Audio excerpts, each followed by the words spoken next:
Content warning. The following video contains material that may be harmful or traumatizing to some audiences. Chapter 1. We see a girl telling the MC that since he wouldn't quit, no matter how much she bugged him, it's time for the coup de grace. Now we see her sitting half naked on the table as she says that if she shouted something like, "Help, it's a rapist," a super duper, cutie, high school model versus an unremarkable teacher, who do you think society will believe? We see the MC with a blank face as he thinks that someone said that Class A-1 was hell itself, and the homeroom teacher of this class always, without a fail, quit their jobs. We see someone say that a girl's high school is a garden. As graceful the flowers growing here may be, for a male teacher, it's nothing but a bed of thorns nonetheless. Having high expectations will only get him burnt. We see a teacher asking the MC if he's prepared to face what's behind these doors. The MC replies and says, "Of course, I'm a teacher." In the faculty room, we see a female teacher getting surprised as she says, "What? Another one's coming? A new teacher?" A male teacher asks her if she hasn't heard, and that lately teachers have been quitting one after another. Another teacher replies and says that it's because of Class 1A. The black-haired teacher says that she wonders what kind of crazy guy was willing to taking over that class of monsters. Another male teacher speaks and says that he hopes that this new teacher lasts at least a week. The black-haired teacher screams and says, "No way, zero chance. Those kids are so rotten to the core that I wouldn't take them over even if they doubled my pay." The teacher in tracksuit asks them if they want to bet lunch on it, that the new guy won't even last less than a week. Everyone bets on the same thing, making the bet useless. But Tenjiku seems like she doesn't like what they are talking about. We see the MC standing behind them and suddenly say, "Hello?" He asks them, "How do you do?" and that he will be teacher here with them from today, and that his name is Jimmy Taro. Seeing the new teacher scares and shocks the other teachers who were talking about him. The tracksuit guy asks the MC for how long has he been there, to which he replies with, "For a while." The tracksuit says, "Jimmy Plain, what now?" trying to say his name, but the MC tells him that it's Jimmy. The teachers pat the MC's back as they say with pity, "On top of it, it's a guy who's recently graduated. My condolences." The black-haired one says that it looks like they didn't even need to make bets, implying that the MC will definitely quit. The other male teacher tries to be supportive and tells the MC that it'll be tough, but he should give it his best. Seeing everyone talk like this to the MC makes Tenjiku feel bad.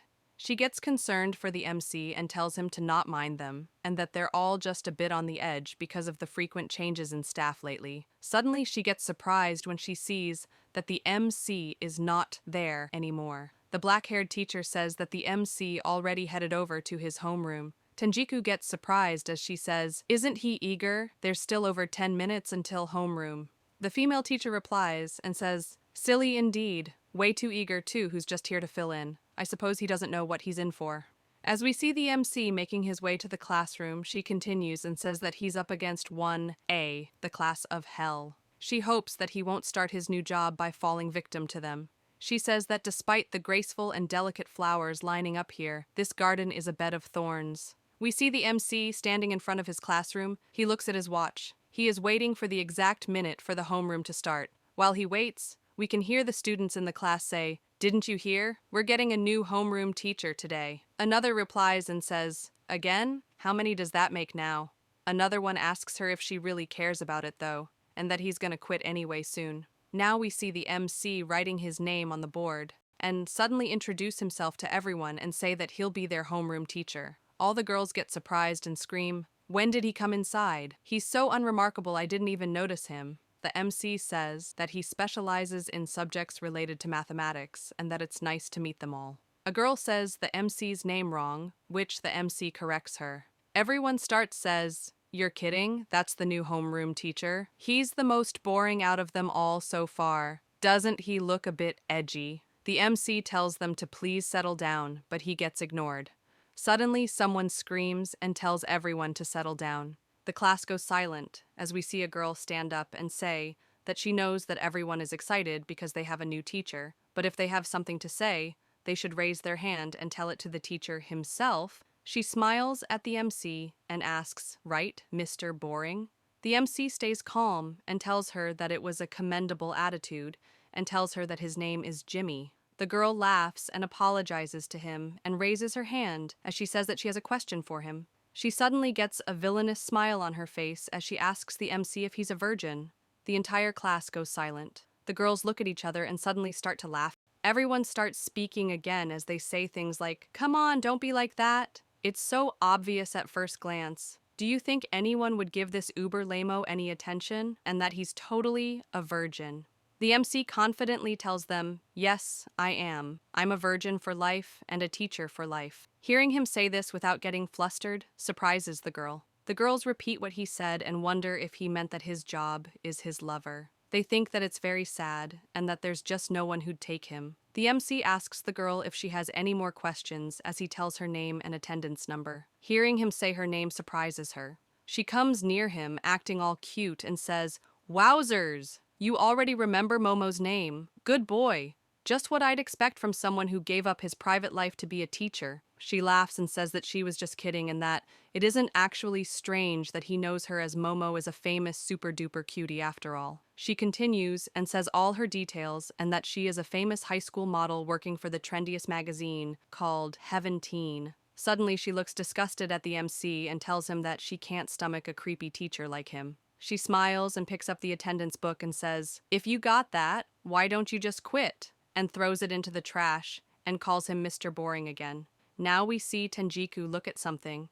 She looks at the MC with a duster on his head, covered with chalk dust. She gets surprised and asks him what happened. The MC calmly tells her that nothing special and that after homeroom, their first class was math, so he held both together. She tells him that normally they wouldn't look like that after holding classes. She gets concerned for the MC and says ganging up on the weak to bully them like this is despicable. She says that Hanaka was definitely behind this. Suddenly she realizes that she called the MC weak to his face and apologizes to him. Tenjiku looks tired as she says that the truth is that a lot of people burnt their hands thanks to Hanaka's whims. As Tenjiku and the MC look at a poster of her, she says that Momo was a child actor and she's been in show business, and maybe because everyone was always so head over heels for her, she does whatever she wants if something upsets her even a little, and that she's really a handful. She continues and says that some teacher tried to be tough with her, as we see a flashback of a teacher standing there as Momo screams that he pushed her onto the ground,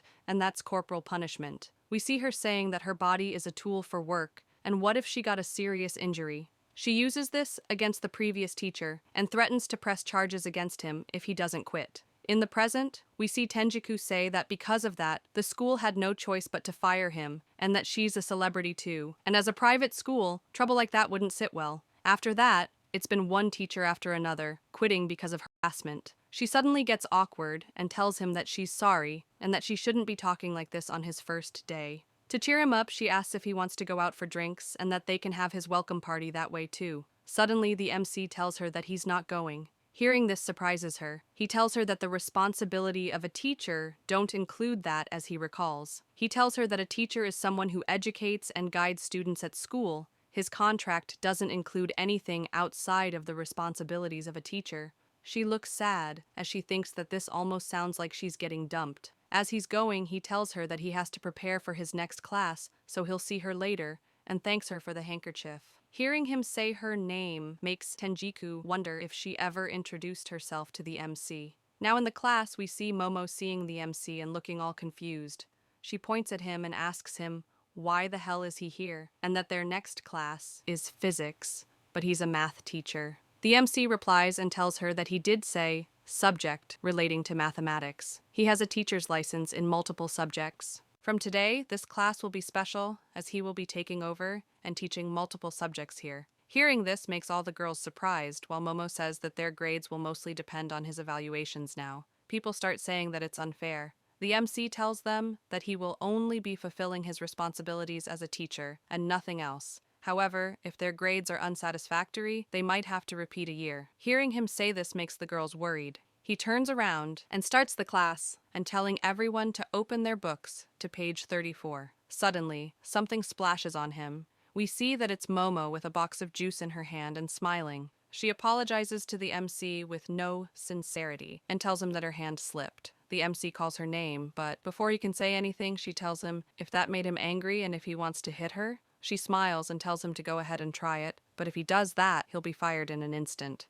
The MC calmly takes the juice from her hand and tells her that if her hand slipped, that's unfortunate. However, eating and drinking during class is against school rules, so he asks her to come see him at the counseling room after school. Hearing him say this shocks her. The entire class starts talking and saying things like, "Damn, did you hear that? Getting detention in high school. Maybe Momo will have to repeat a year." Someone says that's so lame. Hearing this makes her turn around. She sees that nobody is talking. Momo gets angry and grinds her teeth. After the class, we see Momo screaming and says, "What's his deal?" Not only does he ignore her provocations, he doesn't even flinch or anything and wonders if the MC is used to being abused by girls. Suddenly, Momo gets a call from her manager. She cheerfully picks up the call and asks the manager, "How's it going? The variety show I was supposed to appear on? What about it?" Suddenly, she hears that it's canceled. She tells the manager that it's no big deal and that Momo is super duper cute, so there'll be another chance. She cuts the call and immediately throws the phone on the ground. She says that at least here at school, she wants to feel like she's having a good time.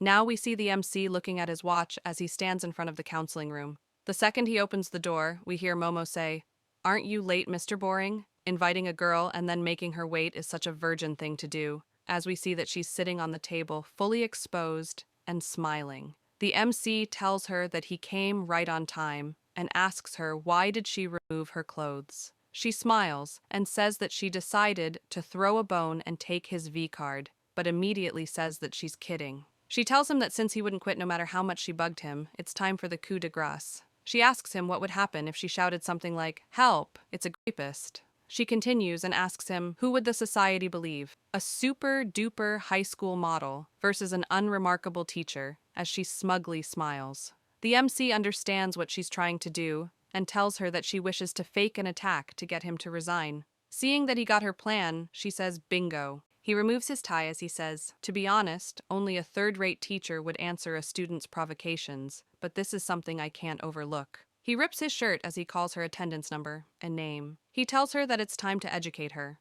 She sees the MC's elephant and starts sweating as she screams, "What the fuck? Are you actually going to attack me?" She covers herself and asks him, what about the virgin for life thing and that he was just making an excuse? As she's screaming about this, the MC turns around and slides the door open and starts screaming for help and that there's a rapist. Seeing him do this scares Momo. As the MC is still screaming, Momo grabs his shirt and tells him who in their right mind would want to attack him and that something's wrong with his brain. The MC replies and says, "I wonder about that." Now we see the other teachers running towards them as they ask the MC if something happened. After they see Momo and the MC in their weird situation, they get confused. Momo starts acting and tells them to not listen to the MC as she cries. She tells them that Momo was so cute that the MC decided to attack her and that she tried to resist as hard as she could. Tenjiku says, "But wasn't it Jimmy-sensei who shouted for help?" The tracksuit replies and says, "Come on, would a high school girl really attack a teacher?" The black-haired woman joins in by saying, "Especially that guy." As the MC is wearing his pants, they tell him that this is going to be a big problem and it's not something a resignation would solve either. The MC calmly replies, "Yes, that's true." He continues and tells them that if he really did attack her, he believes that they're dealing with harassment, a criminal case. So he will deny everything. Then, after fingerprints are taken, they will leisurely wait for the results. Hearing this worries Momo a little. He continues and says that since their school's uniforms have zippers, his fingerprints should be on hers. The tracksuit agrees with him. The MC says that it's impossible to collect fingerprints from clothes as well, and asks Momo if she's willing to undergo that. He says that either way, he hasn't touched her at all, so they wouldn't even find any fibers belonging to him, let alone fingerprints. He points towards his collar and tells her that they would find fingerprints on his collar, though, and he thought that something like this might happen. So he wore a shirt that makes finding fingerprints easier. Hearing this shocks Momo. We see Momo realizing that she's majorly screwed and starts tearing up as the teachers wonder if Momo was really the one who tried to attack the MC. Another one says that a popular model attacking a plain-looking teacher would be a great scandal. Momo starts crying as she can't think of anything. Suddenly, she kicks the MC as the others tell her to stop. The female teachers grab Momo as Momo screams at the MC, saying, "You smug little, what makes you think you can talk like that? Do you think I'm stupid?" The MC suddenly tells her that the teachers who had to resign because of her were probably feeling the same way as you do now. As he gets up, Tenjiku sees blood and tells the MC that he's bleeding. He tells her that this is nothing and it's part of the job. Tenjiku screams at Momo and tells her that she went too far and she'll be lucky if she can get away with a suspension. The tracksuit says, even worse than that, if we can't deal with this without causing a fuss, won't she get a criminal record for assault? Hearing this completely scares Momo, and reality hits her. She can't believe that she will get a criminal record. She starts asking the teachers what should she do now.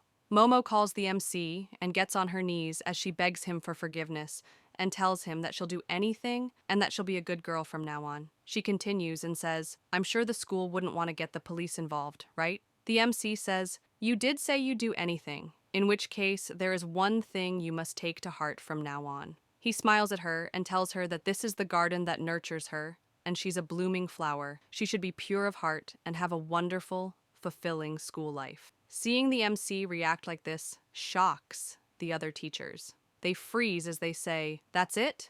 Momo also gets surprised as she asks him why. Even after all the things she did to him, he could get back at her if he wanted to. He replies and tells her that he doesn't want anything like that. He tells her that she understood that she's done bad things. He managed to guide her onto the right way, and that's all this needs to be. He smiles at her and tells her that it's part of the job. Seeing the MC say this makes Momo's heart go kyun. She thinks, for a plain guy, he seems to be shining. As she's on the floor, she starts crying and telling the MC that being in the show business has been so tough and that she wanted to quit for so long as she thinks that this kindness makes her want to spill everything out.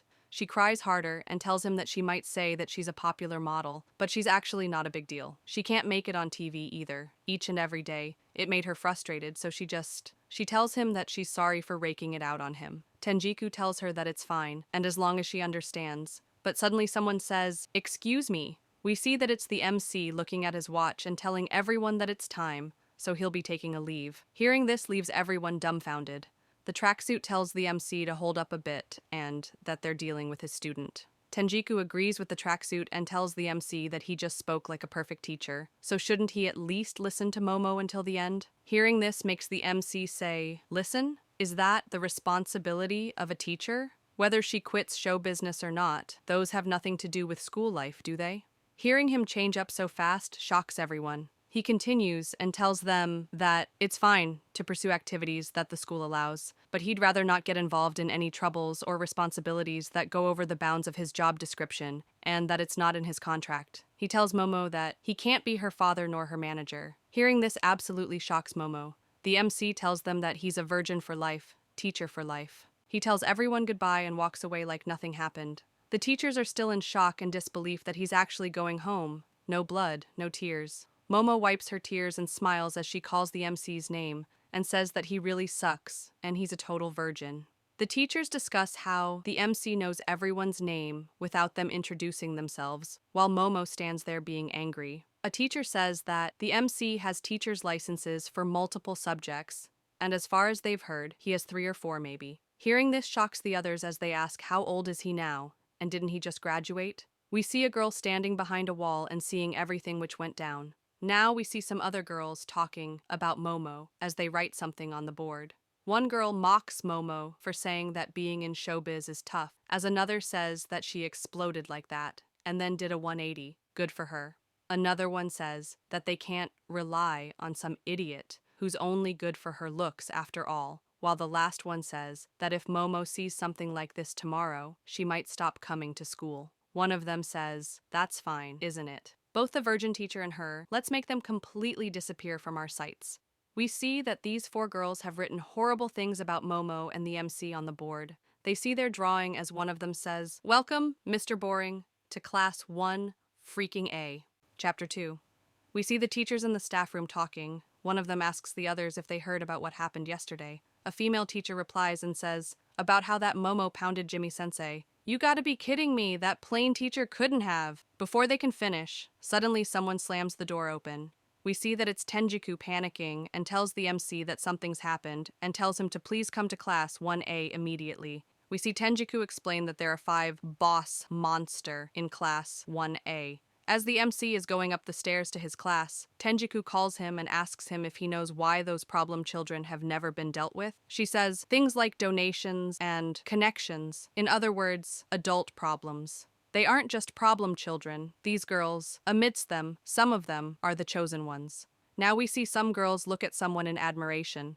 We see that these are the boss monsters of the class. First is Yabu Tsubaki. She was the top of the freshman class, the daughter of the politician Yabu Shuzu, and she's a beauty from whichever angle you look. Second is Tsutsuji Erika, the daughter of the Tsutsuji Zaibatsu, an industrial and financial conglomerate. Her results are top class, even comparable with Yabu. Third is Okuna Nazasa, a cool beauty who helped the volleyball team reach the nationals this year and called as the queen of Kisono Girls' School. Fourth is Oda Maki. She is a brilliant artist with a cute Instagram account, and many publishers have reached out to her even though she's in high school. The girl says that all of them are wonderful, and 1A certainly has all the cool kids. More girls look at them in admiration as they blush and say they're in a whole other world, but the best of them all has to be Hananaka Momo. Now we see Momo standing in shock as she sees something. She sees the drawings of her and the MC on the board and gets shocked. She screams and says, "What the hell is this? And who would do such a thing to the super cutesy Momo?" She keeps asking who did this. A girl next to her gets scared and tells Momo that the drawing has been there since this morning. Momo goes close to the board, and as she touches it, she thinks she knows who the person is. Suddenly, someone bumps into her. Momo turns around and sees that it's the other 4 girls. Tsubaki tells Momo to move it and that she's in her way. The girls start talking about what period is next as they completely ignore Momo. Momo tells them to wait. She screams at them and asks Tsubaki if she's the one who drew that on the board. Tsubaki calmly says, "So what if I did?" Momo asks her, what is she trying to do? She calls all their names and says, "You guys are Momo's friends, right?" as she cries. Tsubaki calls Momo and laughs at her face as she says, as if anyone here thinks they're her friend, and calls her stupid. We see Erika tell Tsubaki to not put it that way, but Tsubaki screams and tells everyone that Momo is a traitor who was sucking up to the MC. Oda joins in and says that she saw it with her very own eyes, and that Momo was bawling onto the MC while in her underwear. Hearing this shocks the other girls. They start saying stuff like, "For real? How slutty. So that wasn't for the cameras. Of all people, she did it with that virgin." They call her gross and to get some better taste. Tsubaki walks past Momo as she tells her to never talk to her again, and that she doesn't want to see her face either. Suddenly, the MC and Tenjiku enter. Tenjiku screams at them. She starts cleaning the board as she asks who wrote such terrible things on the board and asks them to raise their hands if they know. Tenjiku continues and tells the girls that they keep subjecting others to such mistreatment as they all stay silent. The MC looks at Momo and sees her in shock. Tenjiku aggressively cleans the board as she says that she cannot allow this to happen and asks the MC to say something. The MC looks at his watch and tells Tenjiku that first period is about to start and asks her to leave. Tenjiku goes out the class and suddenly wonders if what happened now is her fault. In class, we see Momo reach in her desk and notice something. She pulls out her book and sees bad things written about her. She wonders why is this happening to the super-dupe cutie Momo as she bites her lip in frustration and anger. She thinks that this is all the MC's fault. After class, we see Momo throw the book at the MC's back. We see her panting heavily as the MC looks at her and calls her name. He looks at what's written on the book and asks her what it is. She screams at him and tells him that her life is a mess thanks to him. She looks scared as she shows him a phone and tells him that someone uploaded this, and it says that Momo is the sicko who attacked him, and it even made news on the internet. She looks worried and says that her manager will definitely blow up when he sees this and she'll lose her job. She looks sad as she says that this can't get any worse and that she wants to quit this school already. The MC calls her name and asks her if she's okay. Hearing him ask this suddenly makes her heart skip a beat and blush. She asks him, "What?" as she blushes. He tells her that he's a teacher after all. It's natural for him to be concerned for students who are having trouble with school life. He tells her that he'll place an order for a new textbook for her right away and starts writing it. Momo blushes as she thinks that it grinds her gears, but as a teacher, the MC really does have a kind side. Suddenly, the MC tells her that he'll be off now, but Momo holds him and tells him to wait a second. She grabs his shirt and asks him what's going to happen to her modeling career and tells him to take responsibility. The MC looks confused and asks her if that's a teacher's job with a straight face. He tells her that he's not concerned with whatever she does for her job. He tells her that he mentioned it yesterday, and he told her not to bring in affairs which don't fall within the scope of a teacher's job. He'll do what he can to let her live a comfortable school life, and that's all he can do for her. He walks away as he tells her that she has physics next, and if she's going late, it'll go on her record. Hearing all this leaves her shocked and speechless. Momo screams at him and tells him that he sucks, and he's a stupid virgin teacher. She follows him around as she tells him that if she's losing her job, she'll make sure he loses his too, and she won't stop for anything. To this he replies and says, "That's great." We see some girls looking at Momo and asking, what the hell is she doing? A girl says that Momo ain't half bad, while the other says that it's kinda sad though, and that she's a model after all. The girl says that Momo could have had any guy she'd ever wanted in the entertainment world, and she chose that virgin above everyone else. The other one adds in and says that if it was at least Sakaede from the social studies department, he'd have cut her some slack. They continue and say, "There's nothing more you can ask for once you've isolated yourself from the class, is there? But then you've really dropped down to a new low Hananaka Momo." As we see Tsubaki standing and watching her, Tsubaki walks away. They continue talking as one says, "Oh yeah, didn't this happen before? Remember the one that caused that incident with the previous teacher of 1A? The other one tries to recall who it is. Now we see at the infirmary, someone seeing the news about Momo on their phone. We see Tsubaki asking this person if they got a minute. Now we see a girl on the infirmary's bed with bandages covered in blood all around her, as Tsubaki tells her that she's got something to tell her. Chapter 3. We see the 4 girls walking as one of them asks Tsubaki why did she go to the infirmary. Oda replies and says that's where the hooky girl who dropped out from school is. Nazasa recalls that there was a girl like that and tries to recall her name. Erika tells them that it's kinda mean to call her names like that. Tsubaki smiles and tells them that she'll tell them a story. One day there was a new teacher at this school. He was a determined person who was overflowing with passion. But before long, 2 problem childs appeared before him. One of them was a really cute, disobedient girl. The other was an introvert and is a hooky girl who always reported sick at the infirmary. The disobedient girl continuously teased and bullied the teacher. On the other hand, the hooky girl kept encouraging the teacher. We see the hooky girl telling the teacher that she hates this school and that she wants to be with him. Soon after, she became very close to the teacher. However, that's when it happened. The teacher was forced to quit due to the schemes of the disobedient girl. Till this day, the hooky girl still deeply hates the disobedient girl for doing that. It wasn't the teacher that had to go. It should have been that disobedient girl. Now we see a pair of shoes all messed up. We see that they belong to Momo as she looks at them and gets annoyed while saying that this sucks. We see Momo walking with only her socks as she says, day in, day out, at this rate, Momo will lose all her stuff. She continues and says that they keep calling her an ugly bitch, but Momo is super cute, and she's no ugly bit. She suddenly sees the MC and Tenjiku together. He looks at her and asks if she came to school just now, and that homeroom is already starting. Momo gets angry at him and tells him that now's not the time for this. She tells him that it's not just her textbooks, and this time her indoor shoes also got messed with. As she's saying this, they suddenly hear a loud sound. They turn towards the sound and see that a girl has fallen down the stairs. Tenjiku sees this and gets scared. She starts panicking and asks what should they do. The MC calmly tells her that she's making a racket. The girl tells them that she's sorry and that she slipped while coming down the stairs. The MC sees that she's still conscious. He says that he doesn't see any major injuries, but they should call the ambulance to be safe. Meanwhile, Tenjiku in the back wonders if the MC is a doctor. The MC says the girl's index number and name as he asks her if she belongs to Class 1A. Now we see the ambulance taking the girl. The MC tells Tenjiku that he'll tag along with Mari and he'll leave the rest to her. Tenjiku looks concerned and calls the MC. She asks him if he's known about Mari since before, to which he replies, "What about it?" She continues and says that Mari is nicknamed the Hooky Girl. Even since she enrolled into high school, she's been missing her lessons and spending days in the infirmary. Let alone knowing how she looks like, her classmates barely remember her name, and for the MC to remember her name despite having only come here recently, she's surprised. The MC replies and says, "That's for sure, I am a teacher after all."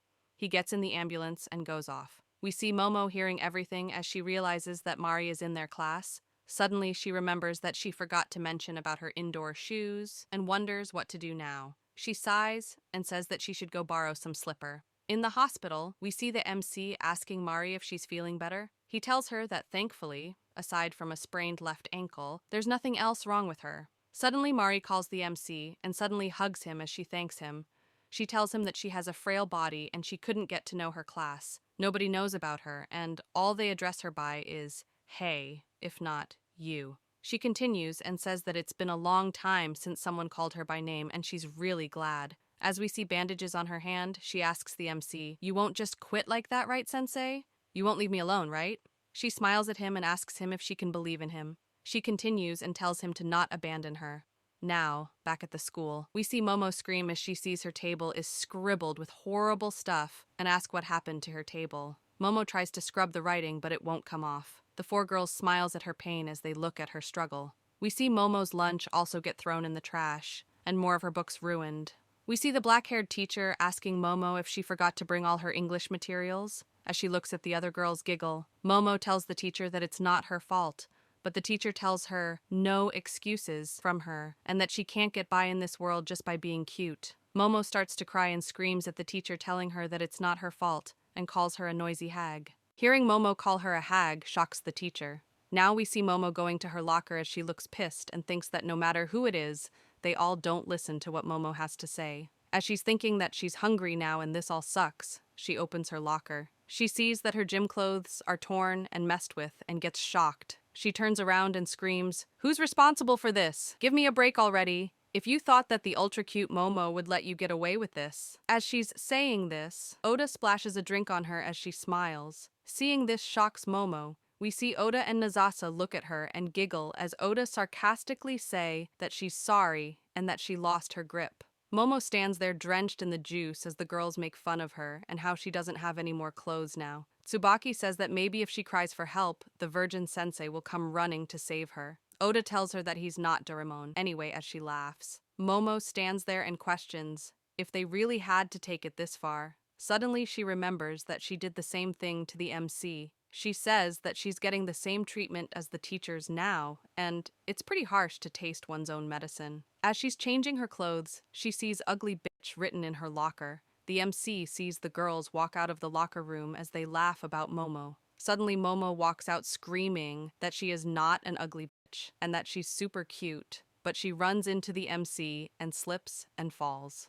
We see the other male teachers walk around the corner and hear them fall. They see Momo on top of the MC and get shocked. Momo sees them and gets confused. The tracksuit asks her if she's at it again, and the rumors were true after all. Momo panics and says no multiple times as she tries to clear the misunderstanding. She tells them that this is not what it looks like, and that the MC tries to harass her. She continues and tells the MC that she thinks that a virgin teacher like him will be better off quitting. As they are looking at each other, the MC calls Momo. She gets off him and screams at him, saying that it is his fault in the first place for standing there, and tells him to get out of her face as she calls him a stupid four eyes. The MC hands her a fresh set of clothes. He gives her a new pair of indoor shoes as she said that her old ones were damaged. And when he checked again, her notebooks and stationery were gone, so he prepared new ones for her. He also tells her that if she doesn't use alcohol, she'll never be able to clean her table. And also he doesn't think that she's had her lunch, so he got her some bread. The tracksuit gets surprised seeing the MC bring all these items and asks him if he's Doraemon. Momo holds the items and asks the MC, but why? He tells her that it's because he's a teacher, and as long as she's his student, he'll always be there for her. Seeing the MC's kindness makes Momo cry. In the back, we see Mari looking at Momo and the MC. She has pitch black eyes of an obsessed person.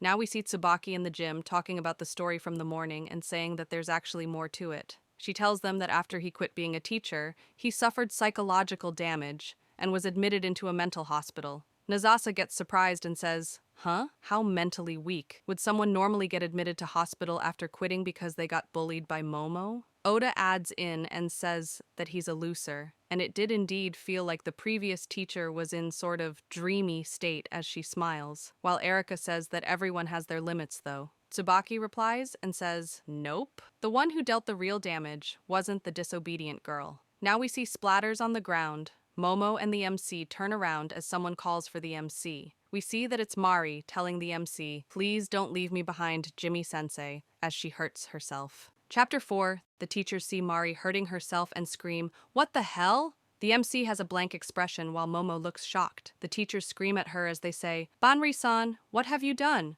The MC calmly walks towards her. Seeing this worries the other teachers. As he approaches her, they scream his name. Now we see Momo carrying Tenjiku while screaming at her, saying, "Why are you the one fainting here?" Tenjiku looks sick as she apologizes. She tells Momo that she cannot stand seeing blood, and horror movies are a no-go too. Momo gets annoyed and asks her, how did she make it being a girl until now? As Momo is finding medicine to help Tenjiku, Tenjiku looks at her and tells her that she's so kind. Momo turns around looking confused and asks, what does she mean by that and if she's being sarcastic? Tenjiku tells her that she really means it. Momo tells her that she's not kind at all. She has boycotted her class before too, and she even threw erasers from behind. She continues and says that Tenjiku stood up for her when they wrote nasty stuff about Momo on the blackboard, and that was really nice of her. Hearing this surprises Tenjiku. Now we see Mari in the hospital bed, as Momo says that she just recovered, so she didn't realize at first that everyone has times when they would like to be treated nicely by others.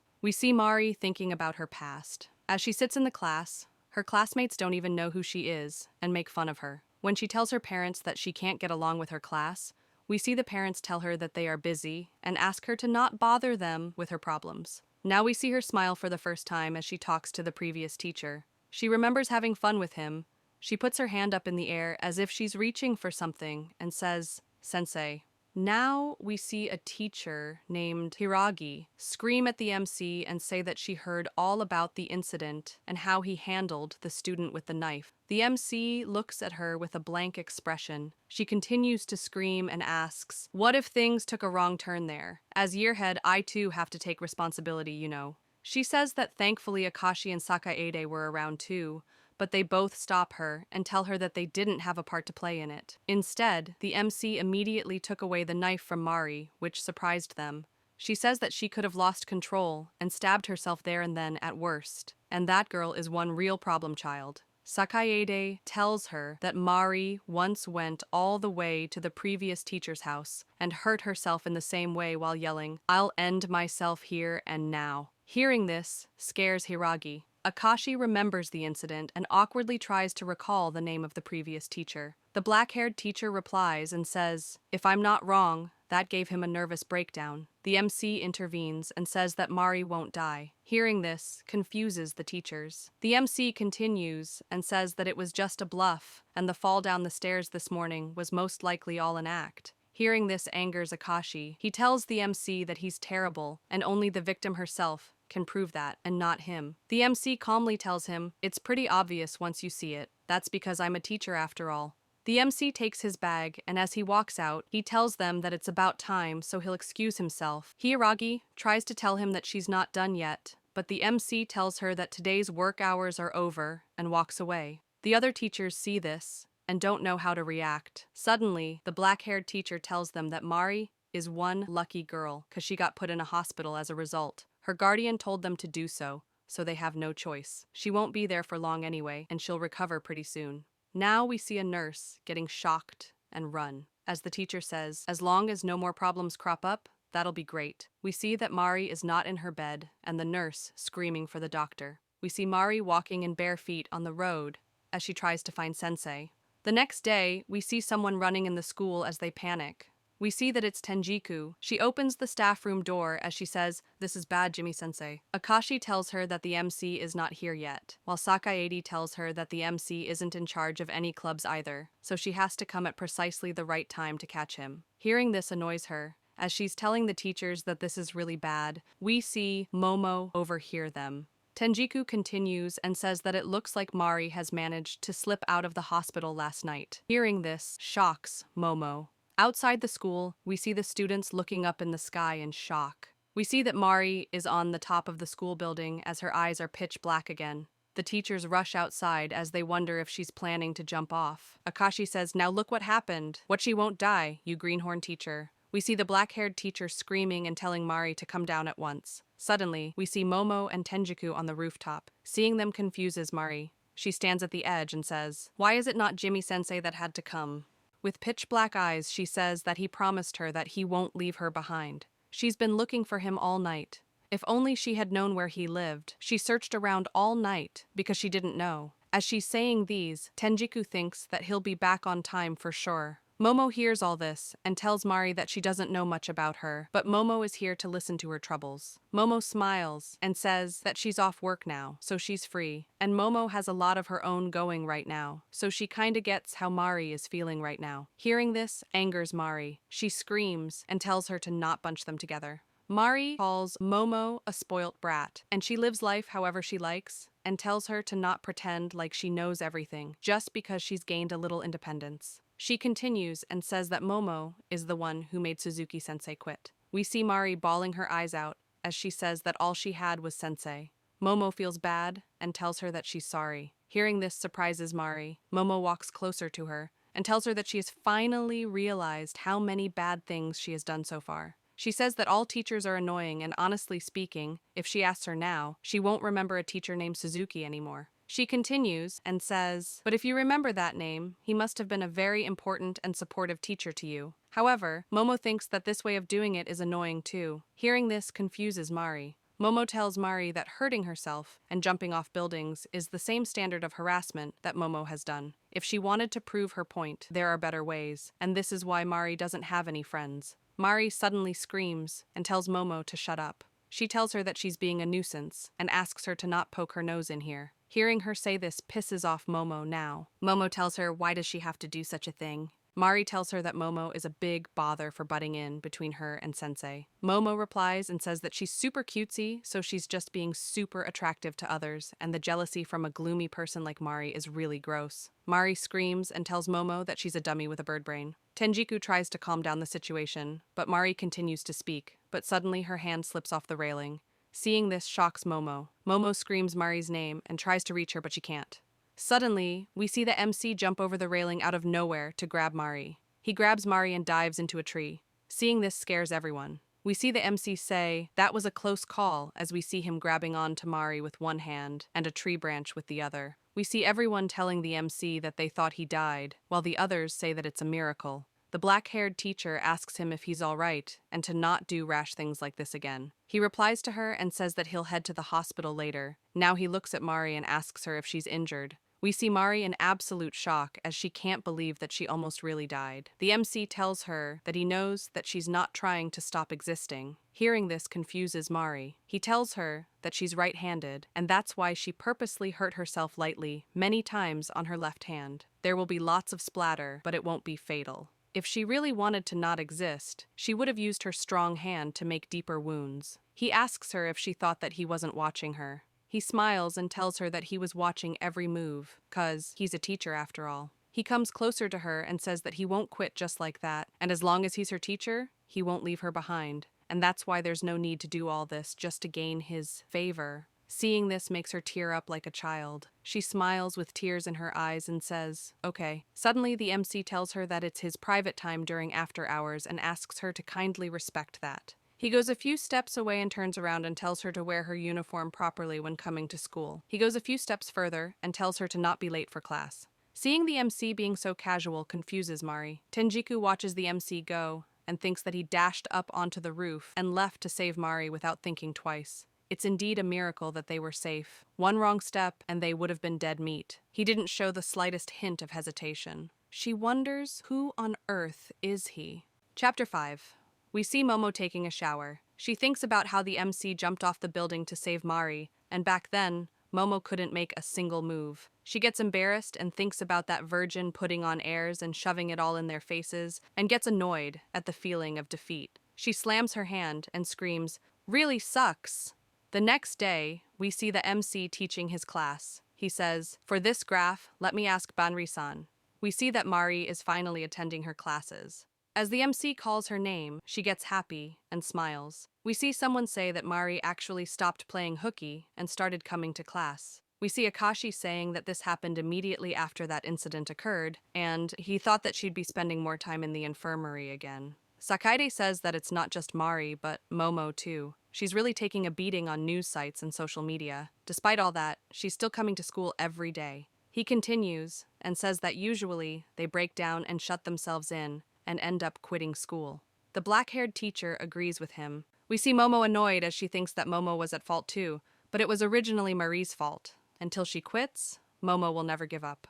We see Mari looking at the MC with love as she wonders if the MC will shower her with attention today too. We see Tenjiku say that Momo and Mari are really putting in effort, and it's probably thanks to the MC's influence. She suddenly gets concerned and says that there's something about the MC that doesn't feel right. While they are talking about the MC, he walks in, and Akashi says, "Oh, speak of the devil." He tells the MC that they were just speaking about him. Sakaede says, "About your splendid work in fixing those problem children in 1A. All the teachers smile and say that they thought he was nothing but a liability at first, but they were wrong about him." We see that the MC has already gone, which shocks the teacher. Tenjiku tells them that the MC has already left since it's time for his next class. Hearing this leaves each teacher in shock, confusion, and anger. We see the MC walking in the hallway as he suddenly hears someone clapping. He sees that it's the 4 girls as Tsubaki claps and says, "Congratulations, Jimmy-sensei." She tells him that he leapt off the roof in order to save Mari and what a hero he's become. She continues and says that he's different from all the previous teachers they've had,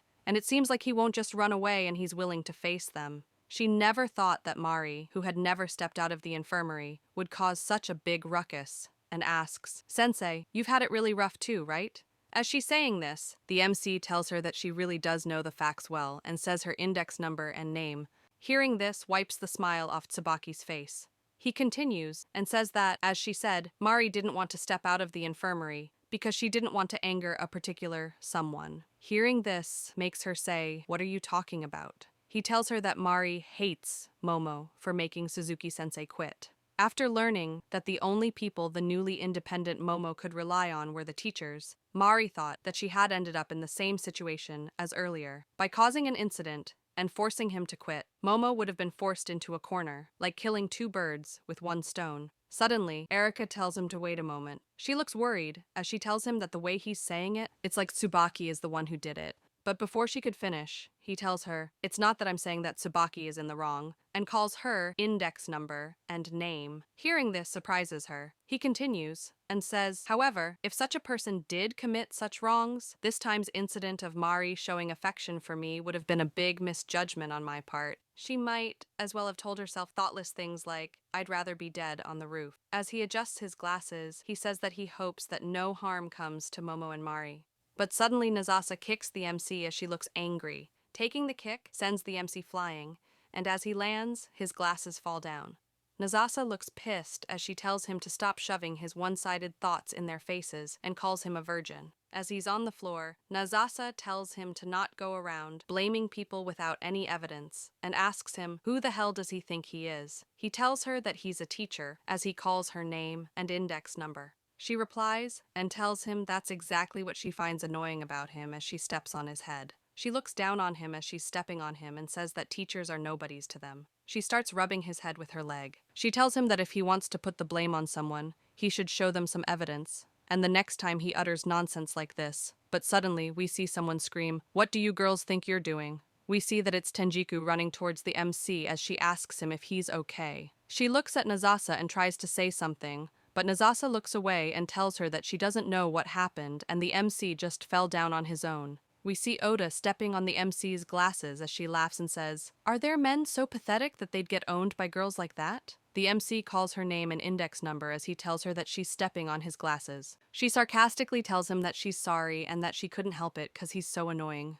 The MC wears his broken glasses as he looks at the girls, giggle, and go. Erika looks back to see if the MC is okay. Tenjiku sees them go and says that those monsters of 1A have done it again. The MC tells Tenjiku that he's all right, but she gets concerned and tells him that he doesn't look all right at all and this cannot continue. But the MC clenches his hand and says that he will not quit no matter what happens. Hearing this confuses Tenjiku. With no emotions in his eyes, he says, "I'm a teacher after all." Seeing this worries her. The MC gets up and goes as he tells her that he'll be going now since the school hours are already over. She tries to stop the MC, but he walks away. She suddenly notices something on the ground. She picks it up and thinks that it belongs to the MC. She looks at it and sees that it has 6-6 written on it. Now we see Tenjiku at her desk as she looks confused and in deep thought. She wonders what could JA and 6-6 possibly mean, and wonders if it's an agricultural cooperative. Suddenly, Amari-sensei comes and sees that Tenjiku is still there. Amari sees the key holder in Tenjiku's hand and asks her what that key holder she has there. Tenjiku awkwardly tells her that she found this on the ground. Amari looks at it, and as she's giving it back, she tells Tenjiku that she can check online to see who it belongs to. Hearing this surprises her. Tenjiku asks Amari, "How does she know about this?" Amari replies and asks Tenjiku if she's not taken a graduation class before. Amari tells her that the key holder is probably a graduation gift. Tenjiku looks at it and says, "What could this mean? A school name? I don't get it." Amari tells her that it's a commonly used abbreviation. For example, their school is called Suezono, so it becomes SZN, and 66 probably means 66th graduating class. She continues and says that there may be many schools that use JA nationwide, so she's not sure how long it might take her to find it. She tells her that if she can find out the school name, she might be able to find the owner. Now we see Tenjiku on the internet trying to find high schools which start with JA. As she's doing this, she asks herself, what is she doing by poking her nose into people's private matters like this? She thinks that the MC is no ordinary person, and honestly, she'd like to get just a glimpse of what he's really like. She finally finds something and reads an article about Juan Private School. She says that she's heard of this Juan place somewhere before. As she reads the article, she sees that there was an incident 10 years ago, and a homeroom teacher did some unbelievable actions, and that teacher's initial is J. As she looks surprised by this, she says, "No, it can't possibly be. It can't be, right?" She gets suspicious of the MC. She gets curious and wonders what kind of incident could have happened. She clicks on the article and gets shocked. She thinks that people said 1A is hell, and that class is filled with monsters. If only there had been an abnormal teacher who would not quit, no matter what. She reads the article which says that the teacher's initial is J, and neither blood nor tears flow within this teacher's body. That teacher is a cold-blooded murderer. Currently, he isn't serving a sentence and has only been slapped with a light charge. The notion that he will someday revert to his old ways has caused an uproar, demanding justice. Tenjiku looks at the article calling the teacher a murderer and monster and gets shocked. She starts to wonder if the MC2 is a true monster of 1A. Chapter 6, we see Tenjiku looking at the articles about the MC. As she gets shocked and says that he's a murderer, we see him standing right behind her and listening to her. Suddenly he calls her name. Hearing this surprises her, and she turns around to see who it is. As she sees that it's the MC, she screams in horror. The MC calmly asks her if she can return his key holder. He tells her that he noticed that he dropped it while going home and it's something important to him. She awkwardly agrees to him and hands him the key holder. The second he receives it, he starts going back. Tenjiku suddenly asks him if he's not angry at her, angry for digging into his private life. The MC looks at her and tells her that he's not really angry and he's not bothered at all if people find things about him. He says this and proceeds to walk out the door. Hearing this baffles her. She tries to stop him as she questions about how he's not troubled if people find out about him. She looks at the article and thinks that maybe she jumped to the wrong conclusion and the J might not have referred to the MC's name. She believes that has to be the case and thinks that it was beyond rude of her to accuse him of being a murderer. She thinks that she should stop snooping around.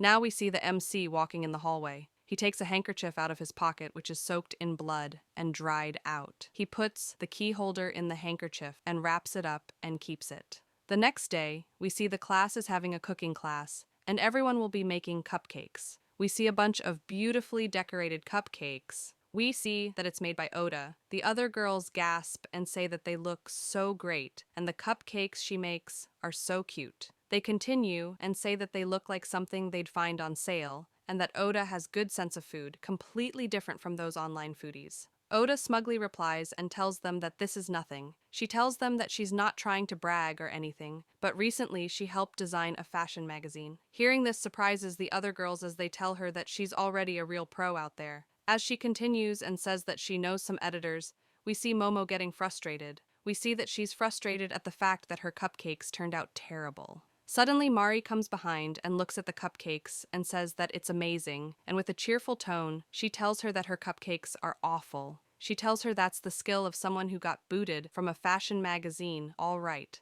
and that she's mediocre. Momo gets embarrassed and tells Mari to shut up. Momo tells Mari that her cupcakes hardly look better. Mari replies and says that it's completely fine because she put her heart and soul into them anyway. She gets all romantic and says that she hopes the MC enjoys them. Hearing this weirds out Momo and asks her if she's being real right now. As they are talking, we see someone put some trays and pots on their cupcakes. We see that it's Oda. As she smiles, she calls them creeps and thanks them for volunteering to do her cleanup. Seeing their cupcakes get ruined shocks them. Mari visibly looks upset as Momo calls Maki and asks, what the hell does she think she's doing? Oda tries to act all cutesy and oblivious as she says that she has no idea. She smiles and tells Momo to not call her Maki anymore, as it kind of bothers her how close it makes them look. Hearing this confuses Momo. Suddenly, Oda looks at her meanly and tells her that they are not friends anymore and calls her an ugly bitch and tells her to take a hint. Momo tells her that Momo is super duper cute. But suddenly, we see Mari throw all of Oda's cupcakes into the air. Seeing this shocks Oda and the teacher. Momo also looks surprised as she asks Mari from when did she start standing up for Momo. Mari sounds pissed as she says that she didn't do it for Momo, she did it because her cupcakes were ruined, and tells Momo that nobody cares about her face. Oda gets angry and screams at them. She tells them to not get in over their heads. Suddenly, someone calls Oda before she could finish. We see that it's Tsubaki, as the other girls are also looking at her. Tsubaki tells Oda if she could stop picking fights with lower class, referring to Momo and Mari. She continues and says that it's getting pretty hard to watch. Oda immediately apologizes to Tsubaki, but Tsubaki gets up and says that this is all getting pretty bothersome and tells Oda to finish up her cupcakes too. Nazasa smiles and tells Oda that this is perfect for her and it's right up her alley. She taps Oda's head. She tells her that she'll also leave her cupcakes to her, and they both walk away. Erika looks at Oda and looks concerned and goes away too. We see Oda standing there all alone. Momo looks at Oda's condition and asks her if she feels good being around those fakers, even when they treat her like this. Momo continues and says that when she was around, she was getting all the attention, and Momo didn't really mind it much while she was busy flaunting her talents. Momo asks Oda if she felt like she lost her balance by the tiniest bit after Momo left the spotlight. She continues and says that it feels almost like Oda's gone straight down to rock bottom. Hearing this angers Oda. Momo keeps talking as she asks Oda, wasn't she rather popular online at first, and that she was boasting all about professional job now too? Her life was going all right without having to stick with those girls. Suddenly, Oda speaks and tells her that she's having the time of her life. She screams and says that she doesn't need someone like Momo to worry about her, and if she wasn't around, it would have been even more fun. Oda slams the door open and storms off as she tells Momo to never talk to her as if she knew her. Suddenly, the girls turn around and see that it's the MC. The home economics teacher is hiding behind him as she's scared of the students of class 1A. Now we see Momo angry and screaming, why does she have to stay behind and clean up as punishment? She tells the MC that Oda is the one who started it. The MC replies and tells her that according to the home economics teacher, Momo and Mari were the ones to start it. Suddenly, Mari replies and tells the MC that she was so scared because Momo suddenly started slipping the cupcakes around. Hearing Mari lie shocks Momo. Mari gets close to the MC's face. She blushes and tells him that the cupcakes were originally made for him. With no expression, he tells her to get back to cleaning. We see that Momo is still annoyed as she asks the MC if he's really fine with this because it's already past the time for him to head home. And wouldn't he have already left by now normally? The MC agrees and tells her that it indeed is time to go home, but in this case, as the homeroom teacher of 1A, he has to deal with this personally, and tells them that he's teacher after all. Hearing this makes the girls admire him for a second, but immediately he continues and says that, similar to other days with special agenda, as long as he submits a notice for overtime hours, he will still do his job, and as long as he's paid his due salary, it's still his job. Hearing him say this makes the girls completely silent. Momo sighs and asks, why is Oda so keen on staying with Tsubaki and others despite being treated so badly? She'd do just fine on her own if she broke free.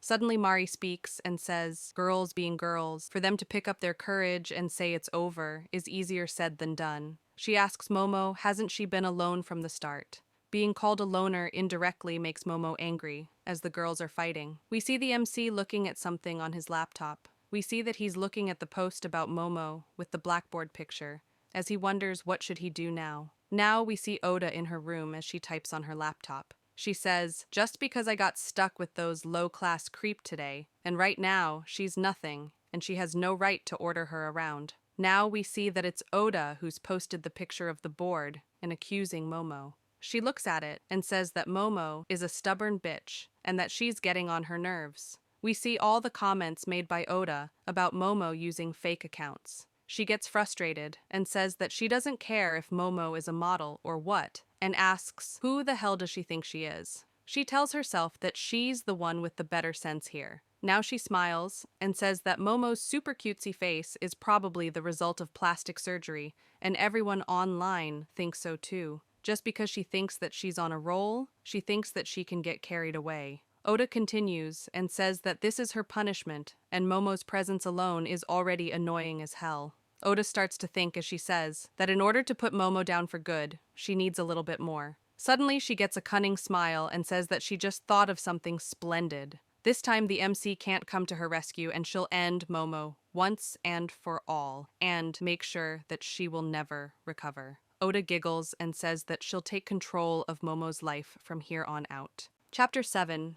We see Oda explain that hierarchies exist among friends while we see her thinking about her past, where some girls are praising her little charms and saying that they look really cute on her. As they are praising and inquiring her about where she acquired the charms, they also tell her that she's the cutest, and that she has great taste and fashion, and anyone would look up to her. Hearing all this makes Oda happy. As they try talking about something they saw online yesterday, suddenly someone notices something and tells everyone to look there. We see that it's Momo. The girls are surprised and say that it's the real Hananaka Momo right in front of them. They can't believe that she's in the same school as them. They look at the charm on her bag and say that it's the same exact one as Oda's. One of the girls realizes that it is indeed the same one as Momo's, and says that she didn't notice it at first glance because it looks so different on Momo because she's an actual model. While the girls are talking about this, we see that Oda is visibly jealous of Momo, as she thinks that she sure hopes that this doesn't end up causing her problems. Now in the present, we see the MC calling Momo. We see Momo sitting face to face with the MC as he asks her if she knows why she's been called to the counseling room. She giggles smugly as she acts like she knows the reason. She suddenly tells him that they both should start fresh, since he's already taken a peek at her bikini figure as she recalls the past incident and smiles. With a blank face, the MC asks her, what does she mean by start fresh? She goes closer to him and teases him as she tells him to not be shy about him finally being charmed by her overpowering cuteness. The MC looks straight at her and tells her that she's ranked last on the recent test, which is the 238th position. Suddenly we hear screams coming from the room. Tenjiku enters the room as she is surprised by the screams and asks what's all the ruckus about. Now we see all of Momo's tests. We see that she's scored a remarkable score of 0, 0, 2, and 4. We see Tenjiku also sitting along with the MC. She seems worried as she tells Momo that she understands that Momo is having a hard time continuing coming to school without fail during these tough times. But scoring such marks is clearly unacceptable. Momo pouts and tells her that she hates studying and she almost didn't make it in here anyway, and she only chose this school because of the cute uniform. Tenjiku replies and tells her that this will have an adverse effect on her extracurricular activities. Hearing this confuses and worries her. Tenjiku continues and tells her that her modeling career could be in danger because of this. Hearing this makes Momo sad. Seeing her sad worries Tenjiku. She tries asking her what happened. Momo looks dejected as she says that she's already at rock bottom and asks them, are they still expecting Momo to bite the bullet even harder? As Tenjiku looks worried, the MC suddenly tells her to please try her best. Hearing this confuses Momo, but also makes her happy. He continues and tells her that he doesn't know much about the entertainment world, but at this rate, she'll have to repeat the grade. Seeing how the MC doesn't really care about her entertainment career shocks Momo as she asks him if he's being for real right now. Later in the staff room, we see the MC and Tenjiku sitting and working. Tenjiku looks concerned about Momo as she tells the MC that she feels bad for her. She continues and says that he might not understand how big this whole entertainment business is to Momo. She was actually pretty high in her career before this. She was very popular and almost had the big break she needed. She emphasizes on the almost part. She continues and says that she can't even imagine how devastated Momo must be after her entire career went down the drain just like that. Tenjiku looks sad as she says that, if only there was something they could do to help her. The MC replies and tells her that they are teachers and their job is to guide Momo such that she doesn't end up repeating a grade. Tenjiku screams and tells him that she already knows this very well. She sighs, and as she looks at him, she thinks that it's like he doesn't even have a soul, and blurts out that the rumors were true after all. She suddenly realizes that she said this out loud. She panics and thinks that she shouldn't have said that, and apologizes to him as she tells him that she was really rude right now. She tries to save it by saying that someone who just leapt off a roof to save his student could never be so heartless. She tries more and tells him that he's all smiles in front of students, and he should smile like that more often. The MC does not look impressed by her and just stares at her. She pleads with him to smile a little as he's making her feel uneasy. He replies and asks her if smiling is a teacher's job. Hearing this leaves her completely speechless. Now in the library, we see Momo trying to study. Around the corner, we hear a bunch of girls yapping. One says that she loves the color of the lipstick. The girl replies and says that the lipstick was recommended by Oda from Class 1A online. Another girl replies and says that she saw that too, and that Oda really has a great sense for fashion. One of the girls asks her, wasn't she a fan of Momo before? She replies and says that Momo is a product past its prime, and she no longer posts online either. Momo hears this, and it hits a nerve. She suddenly gets up and shouts at the girls and tells them to shut up as she's trying to study here. Seeing Momo there scares the girls, and they scream. After the girls are gone, we see Momo looking at Oda's social account and sees that she has over 12,000 followers. Momo looks at it and thinks that what the girls said is true and that Oda is really popular for a commoner. She looks at her posts and thinks that all her pictures are littered with stickers. But she does have a good sense, though. She thinks that Oda is good at make-believe, and this is practically fraud. She sees Oda's post with the Tsubaki and others and thinks that she's pretending to be friends with them like always, and she hasn't learned her lesson yet. As Momo looks at the picture, she imagines herself in it.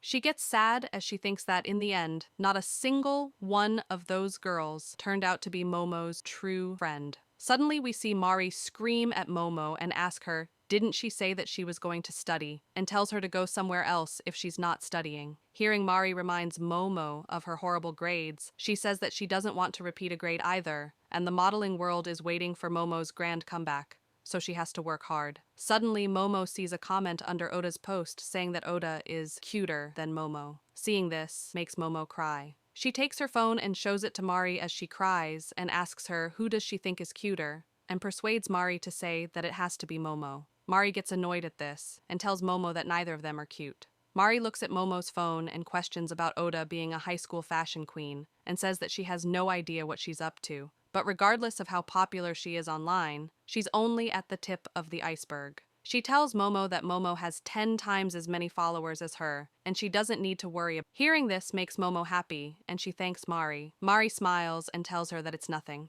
As she focuses on her studies, she tells Momo, but I still agree that your ship has already sailed. Hearing this makes Momo angry. She starts screaming at Mari that she's the ugliest and she's a loner. Mari replies back and tells her that she was just stating the facts and calls Momo annoying. We see Oda notice Momo and Mari arguing. She greets them with a smile and asks them, how are the unpopular freaks doing today? Momo looks at Oda and asks her, what does she want? Oda replies and tells her that she didn't really want to talk about this, and asks Momo if she remembers when Oda said that she was a pro at what she did. Mari replies and says, is she talking about the time when Oda talked about helping a fashion magazine or something? Momo also recalls this and asks Oda what magazine was it again, and flames the magazine editors by calling them useless as they brought on some intern who doesn't know shit. Oda smiles and tells her that's not what she wanted to talk about. She tells Momo that it's basic manners in this industry to at least greet their seniors. Hearing the word seniors confuses Momo. She continues and says that it's not like she wanted to or anything, but it's just that the editors were revamping some stuff, and she happened to get their thumbs up. Oda gets all cheered up and tells Momo that she's becoming a model. She says that they both are in the same business now and tells her that she hopes that they both can work well together. Momo is shocked at hearing this and asks if what she's saying is real. Chapter 8. We see Momo looking at her text to her manager. We see that she's trying to reach her manager and talk about her future as a model. The manager ghosts Momo. Seeing that he's ghosting her makes Momo sad. As she sits on a staircase alone, she says that working hard at school actually cost Momo her job, and Momo is a complete failure. Now we see Tenjiku getting shocked as she receives the news that Momo gave up on studying. The MC is standing next to Tenjiku as she asks Mari, why is Momo giving up at this time? And the makeup tests are next week. Mari remembers Oda telling Momo that she's in the same business as her and replies to Tenjiku that she has no idea, and Momo just became very demoralized all of a sudden. Tenjiku looks concerned. She asks the MC what is he going to do now. She continues and says that Momo missed a lot of classes due to her job, and at this rate, if she gives up her studies also, she'll have to repeat a grade without a doubt. Tenjiku panics more and tells him that at this rate, Momo won't stand a chance in advancing her model career. The MC adjusts his glasses as he calls Mari. He tells her that her chemistry homework is supposed to be due today and tells her to please submit it. Mari tells him that she already has it prepared. He puts out his attendance register and she puts her chemistry assignment on it. He takes the assignment and tells them that he'll be going now. Seeing this nonchalant response leaves Mari and Tenjiku shocked. Tenjiku screams at him and asks him, is that all he has to say about the situation? And asks what will he do about Momo. The MC ignores Tenjiku and keeps walking. She chases him while screaming his name. Mari sees him go and worries. Now we see that Momo is still at the staircase looking at her phone. She's checking Oda's social account and reading her posts. We see Oda post that she has a secret, and in another post saying that maybe something good is about to happen to her. Seeing these posts pisses off Momo. She says that Oda must be eager to announce to everyone that she's going to become a model. Suddenly, Momo goes silent and thinks, why? She suddenly loses her shit and grabs the phone with such force that her phone case breaks. She screams, why does it have to be Oda? Momo goes on a rant that Oda is shorter. She photoshops all her photos, and she is flat-chested. She wonders what kind of strings did Oda pull to get into modeling. Momo continues and says that her feet are much cuter than Oda's too, but suddenly she hears someone asking Oda if she's really becoming a model. Momo instinctively hides and sees that it's Tsubaki and the others. She hears them telling Oda that it's awesome that she's going to be a model and asks Oda if they can tell their club members. Oda gets happy from all this praise. She tells them to stop it and that it isn't confirmed that she's going to be a model anyway. Momo sits there as she controls her anger and annoyance. Oda continues talking to the girls and says that if they want to tell others, they should make sure to spread the rumors far and wide. The girls say, how modest, unlike that Momo. Erika looks concerned as she talks about how Momo has toned down a lot recently. Tsubaki agrees and says that Momo isn't stupid enough to keep kicking up a fuss, even after her status has been taken away from her. Oda laughs and tells them that it seems like Momo is actually quite stupid because she's at risk of repeating the grade after all. Nazasa gets surprised and says that Momo is worse at her studies than someone like herself, someone who's in a sports club, and says that Momo seems to be a lost cause, and she's done for. Hearing all this scares Momo. Oda smugly tells everyone that Momo is a goner in her studies. She's a loner at school, and on top of that, her almighty model career was easily overtaken by someone like herself. Oda continues and says that Momo wasn't a big deal at all. Hearing this worries Momo even more.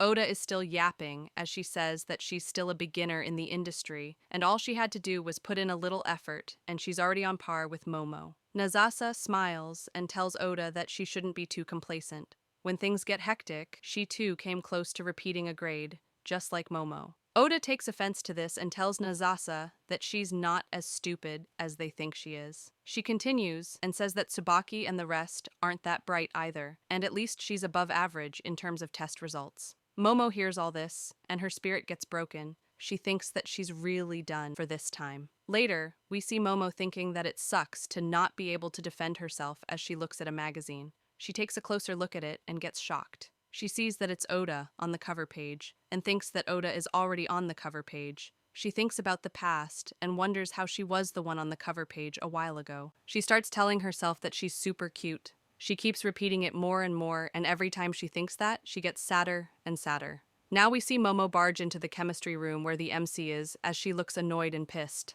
The MC tells her that she's the person he wanted to talk to, and tells her that she hasn't handed in her chemistry homework yet. But before he could finish speaking, she grabs his shirt and asks him if he thinks that she's a bad person. She pushes him into the cabinet and screams at him to say that Momo is cute. The MC gives no reaction. Seeing this makes her more desperate and sad. As she's mounted on top of him, she pleads him to please call her cute. But the MC doesn't say anything. He asks her if that's supposed to be a teacher's job.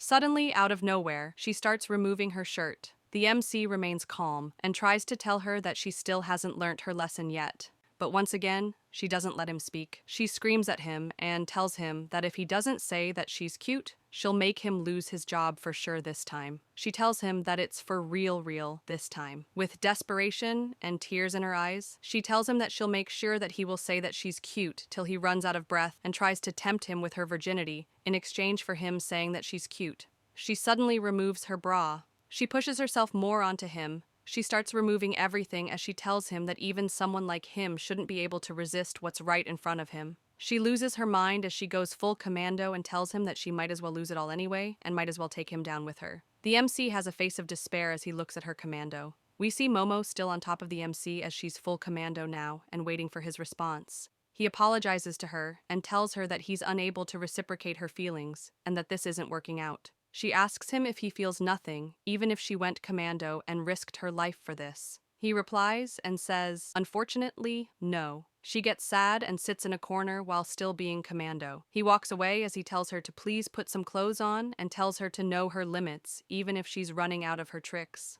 He continues and tells her that no matter how great her body looks, it won't translate into good grades, and asks her if he can have her chemistry homework now. She once again doesn't listen to him and screams at him, telling him that he doesn't understand anything at all. Now we see Momo thinking about her past where she couldn't get through the auditions and worrying if she's not cut out for the entertainment world. She doesn't give up as she thinks that it's her job. She thinks about the time when she was away from school for so long that she couldn't catch up in her studies and wonders if her future will be all right. She gets angry and tries to tell him that even at school, everything is horrible, and remembers her past self where she kept telling herself to not worry as she's super cute and that it's going to be all right at the verge of breaking down. She screams at the MC and tells him that being cute is more important than anything else in the world to her, and without that, Momo is done for. The MC asks her what does she want. He tells her that he doesn't get what she's trying to say, because he's not her after all. He reaches his hand out and tells her that he knows one thing for sure,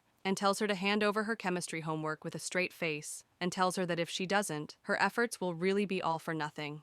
Now we see Tenjiku worried as she asks the MC if Momo handed her chemistry homework in the end. He replies and tells her that she didn't give it. As he keeps working, he says that he can afford to let this go today, but if Momo doesn't submit it by tomorrow, she'll lose her marks for that. Hearing this worries Tenjiku. She screams at him and asks him if this really is the right way to go, and asks what if Momo repeats the grade and decides to quit school. He replies and asks her what's wrong if she quits. Hearing this confuses Tenjiku. He continues and tells her that attending high school isn't mandatory. He keeps working on his computer as he tells her that as long as Momo is willing to work hard as his student, he will do his best to support her. But if she decides to not do anything, there's nothing he can do about it. If she decides to quit school, he's no longer her teacher, and he's just any other stranger to her. Hearing him say this shocks Tenjiku.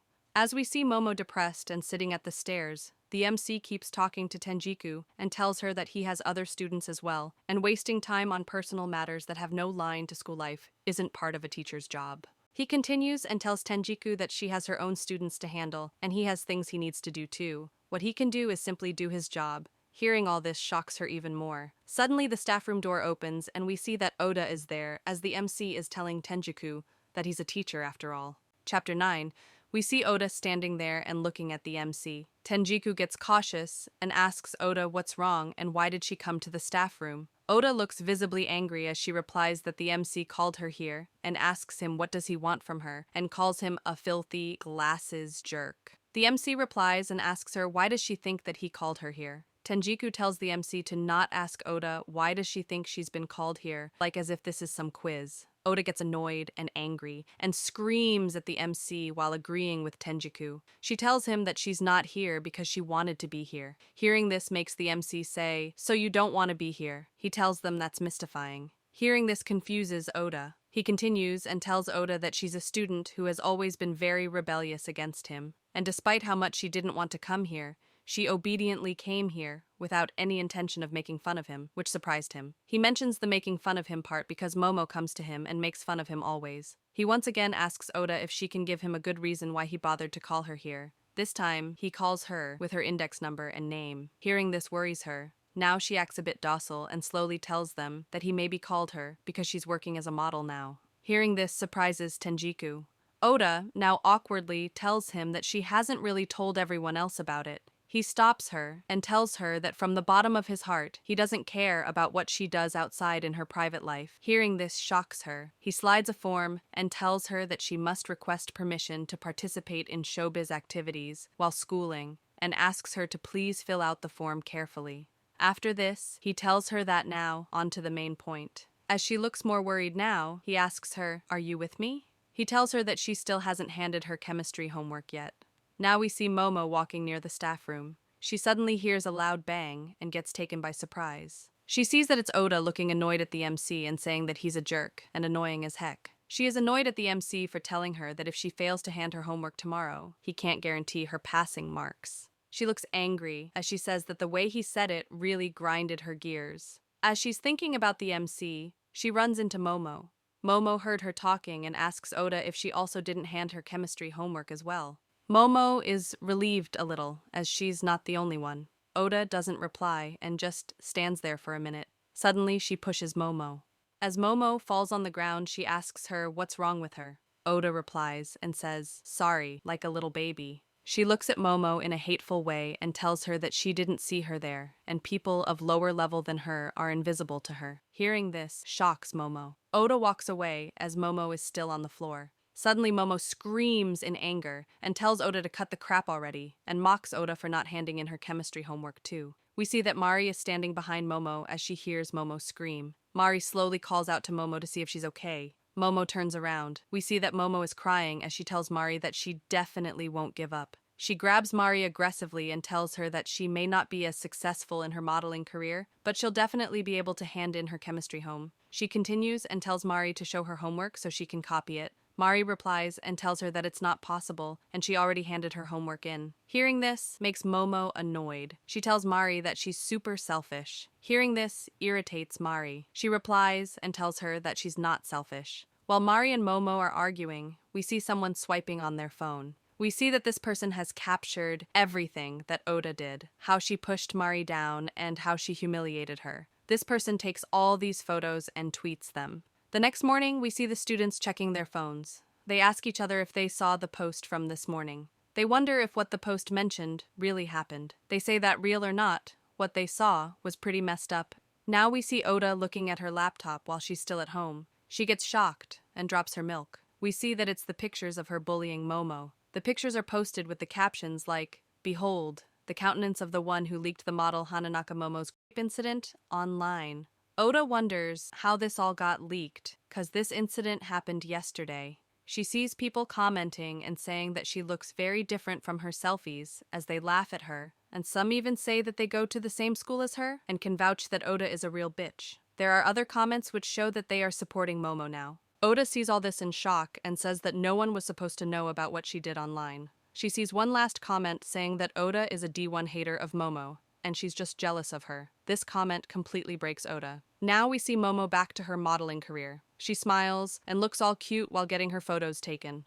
After the shoot, we see someone congratulating Momo for getting to be a model again. Momo thanks her and tells her that she'll give it her all this time with a cheerful voice. The woman continues and asks Momo if the rumors online are true, that bullying was the reason behind all of this. She asks if her attacking the teacher was just a misunderstanding. Momo replies and tells her that it wasn't a misunderstanding. We see that the person asking the questions is recording Momo as this is an interview. Momo continues and tells her that Momo herself got herself into all these misunderstandings, and it is true that she got into trouble with the teacher, and Momo even dragged people who were uninvolved into this mess. Hearing this surprises the woman. She asks Momo what does she mean by that she herself got into the misunderstanding. Momo replies to her while checking her phone. She tells her that she accidentally let the teacher see a bit of her underwear, maybe. Hearing this confuses the woman even more. She asks Momo if she actually likes the teacher. Hearing this creeps out Momo. She replies and tells her that she will never like him in a million years for sure, and that the teacher is a terrible person to begin with. In the school, we see someone looking at the magazine cover which has Momo's face on it. Suddenly they crumble the cover. we see that this person is Oda. Momo looks at Oda and tells her that she'll probably never have a chance to get featured on this magazine and tells her to look at what has happened to her so-called modeling career. Momo continues and asks her, "It's all over, isn't it?" Oda looks scared as she asks Momo if she's the one who did it. Oda screams at Momo and tells her that she used Mari to get the better of her. Momo looks at Oda like she's some lame person and asks her why would she do such a thing, and that she has no idea how Momo felt. Momo tells her that she definitely thought that it was Tsubaki and the girls who pulled off that blackboard gimmick. But she didn't think that they would go as far as shaming her online, and honestly, that was the last straw. Hearing this makes Oda start stuttering as she tries to find words to say. Momo tells her that nobody cares about it now anyway, because she admitted that she did something bad, and makes it clear to Oda that she wasn't the one to get dumped by the MC. Momo looks serious as she tells Oda that since she's trying so hard to pick a fight with her, she needs to find the guts to do it in herself, and tells Oda to stop cowering behind Tsubaki and the others and face her head-on. Suddenly, Momo smiles with a book in her hand and tells Oda that she already handed in her chemistry homework and got her results back. She tells Oda that she really doesn't stand any chance of beating her. She cheerfully goes away as she tells Oda good luck with whatever she's up to now. Oda looks at Momo, go to Mari cheerfully, and being happy. Seeing Momo happy makes Oda annoyed. Oda sits there while looking at her phone and repeatedly saying that Momo is annoying. Oda looks at her social account and sees that everyone is supporting Momo and shit talking about her. Seeing this makes Oda worry and think that this is no good. Nobody is supporting her, even if she uses her fake accounts to defend herself. She thinks that if it wasn't Mari who leaked the images, it has to be the MC. She continues to think that she has no idea what methods the MC used to get all the information about her, but he seems to be hard-pressed and a virgin. She wonders if he likes Momo. She thinks that it makes sense now, as she thinks that he did this for Momo because he likes her. She gets angry thinking that he's supposed to be a teacher and he gave in just because Momo cheekily sucked up to him. Suddenly, Oda notices something. She looks at Momo's account, in which Momo posted that she's sorry for the misunderstanding. She says that she's back and fully recharged and will give her everything. Oda looks at all the positive replies to Momo's post and all the support she's getting and gets more jealous. She wonders why is Momo getting all the good attention. She thinks of Momo and says that she's no big deal and she's not cute at all. Oda thinks that she's way cuter than Momo, but suddenly someone calls her name. We see that it's Tsubaki and the other girls. Tsubaki asks Oda if she's okay as she smiles. Seeing them worries Oda. She tries to apologize, but Tsubaki tells her that they were worried about her cause they are her friends after all. Tsubaki sympathizes with Oda and tells her that all those nasty things which were written about her online must have affected her modeling career, which was going so well, and asks her if she's feeling better now. Oda looks horrified as she says that it really sucks, and it's not even her fault either. Tsubaki replies and tells her that she gets her and asks her if she's going to let this be as it is. We see someone reaching for a bottle of acid, as Tsubaki tells Oda that she has a suggestion for her. Now we see the MC checking the chemicals kept in the chemistry lab. He gets worried as he sees that there's one bottle missing. He tells himself that it looks like he'll be working overtime again tonight. Chapter 10. We see someone asking someone else if they know what an acid attack is. They continue and say that an acid attack is when they splash acid on someone, searing their skin and leaving terrible burns. We see silhouettes of some girls talking and saying, "An acid attack sounds nasty." Another girl replies and says that she's heard a rumor that a chemical bottle's gone missing from the science lab. Now, we see Tsubaki telling Oda that she doesn't have to actually splash the acid on Momo as she smiles. She continues and says that just a little sprinkle on her clothes or hair is good enough. That should be threatening enough. Tsubaki reminds Oda that Momo is a model after all, and she'll get so scared over the attack that she'll quit her job or transfer schools. Hearing this plan scares Oda. Tsubaki continues and tells her that either way, she won't have to see Momo's face again. With a cunning look, she tells Oda that even if she messes up and accidentally gets some on Momo, she can count on her papa to make it like nothing ever happened. Oda hears this and makes up her mind. Now we see Oda with a bottle of hydrochloric acid in her bag. She looks at it and thinks that this is pretty nasty stuff, no matter how she looks at it. She looks at the magazine which has Momo's face on it, and remembers Momo telling her that if she has guts, she should do it herself, and she should stop covering behind Tsubaki and the others. She gets angry remembering this and screams that she'll show her. Now in the staff room, we see the MC correcting the test papers of his class. We see that he is correcting Momo's papers. Suddenly, Tenjiku jumps with joy and screams, "Thank goodness!" With excitement in her voice, she clutches Momo's test paper and tells the MC that it was a very close call, but Momo made it. She passed modern literature. She asks the MC how did Momo do in his subjects. He gives an okay sign with his hands indicating that she's passed his subjects too. He tells her that she barely made it. Hearing this makes Tenjiku happy and say that this is great, with great relief in her voice. She continues and says that with this, Momo has cleared the supplementary exam.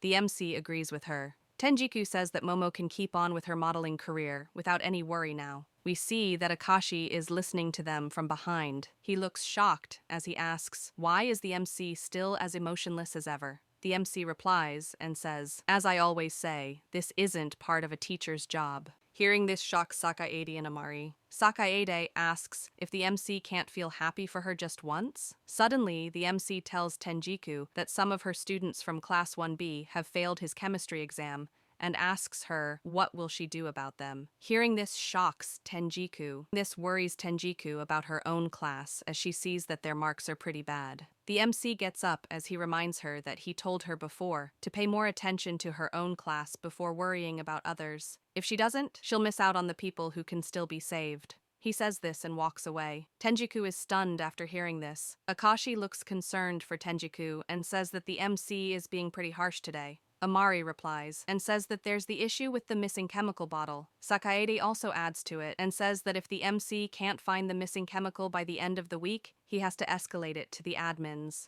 Akashi tells them that the MC has been staying late every day looking for it. Hearing this shocks Amari as she can't believe that he's doing overtime every day. Sakaede looks concerned as he says that's something only the MC would do. Now, we see the MC outside. He sees that Momo is standing there as she looks worried and scared. He asks her, what is she doing near the staff room?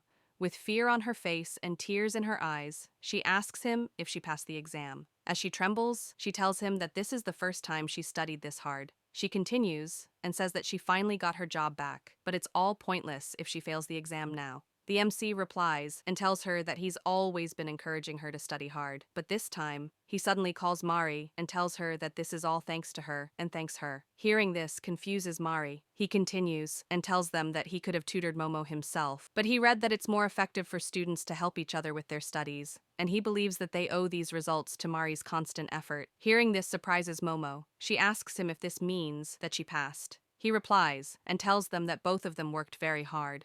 Tenjiku walks out the staff room and sees the MC smiling as he looks at Momo celebrating. Seeing him smile like this reminds Tenjiku of the time when he told Momo that he's just a stranger to her. She looks at him and smiles as she thinks that despite saying all that, at least he smiled. She calls out to the MC and tells him that she'll help him look for the missing chemical bottle. She tells him that 2 is better than 1, and she's sure that they'll find it in no time. She continues and says that they should celebrate Momo's achievement together and suggests a cafe, which just opened near the station, with great joy. She tells him that it's her treat, but he immediately rejects her and tells her that he'll look for the bottle by himself and thanks her for trying to help him. As the MC walks away, Tenjiku looks angry and tells the other girls that they'll go without him. Momo gets happy and runs to her class so she can grab her bag. While Momo is going, Mari looks up the new cafe which Tenjiku talked about. Mari gets confused as she looks at the cafe. She thinks that she's seen this cafe's cakes before.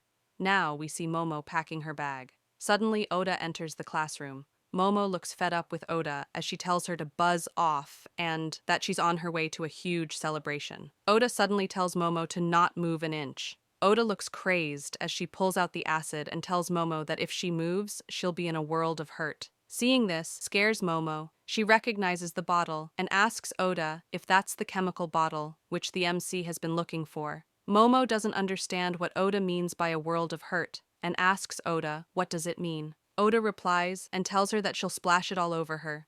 Momo still doesn't understand what this means and asks her what will happen after it's splashed on her.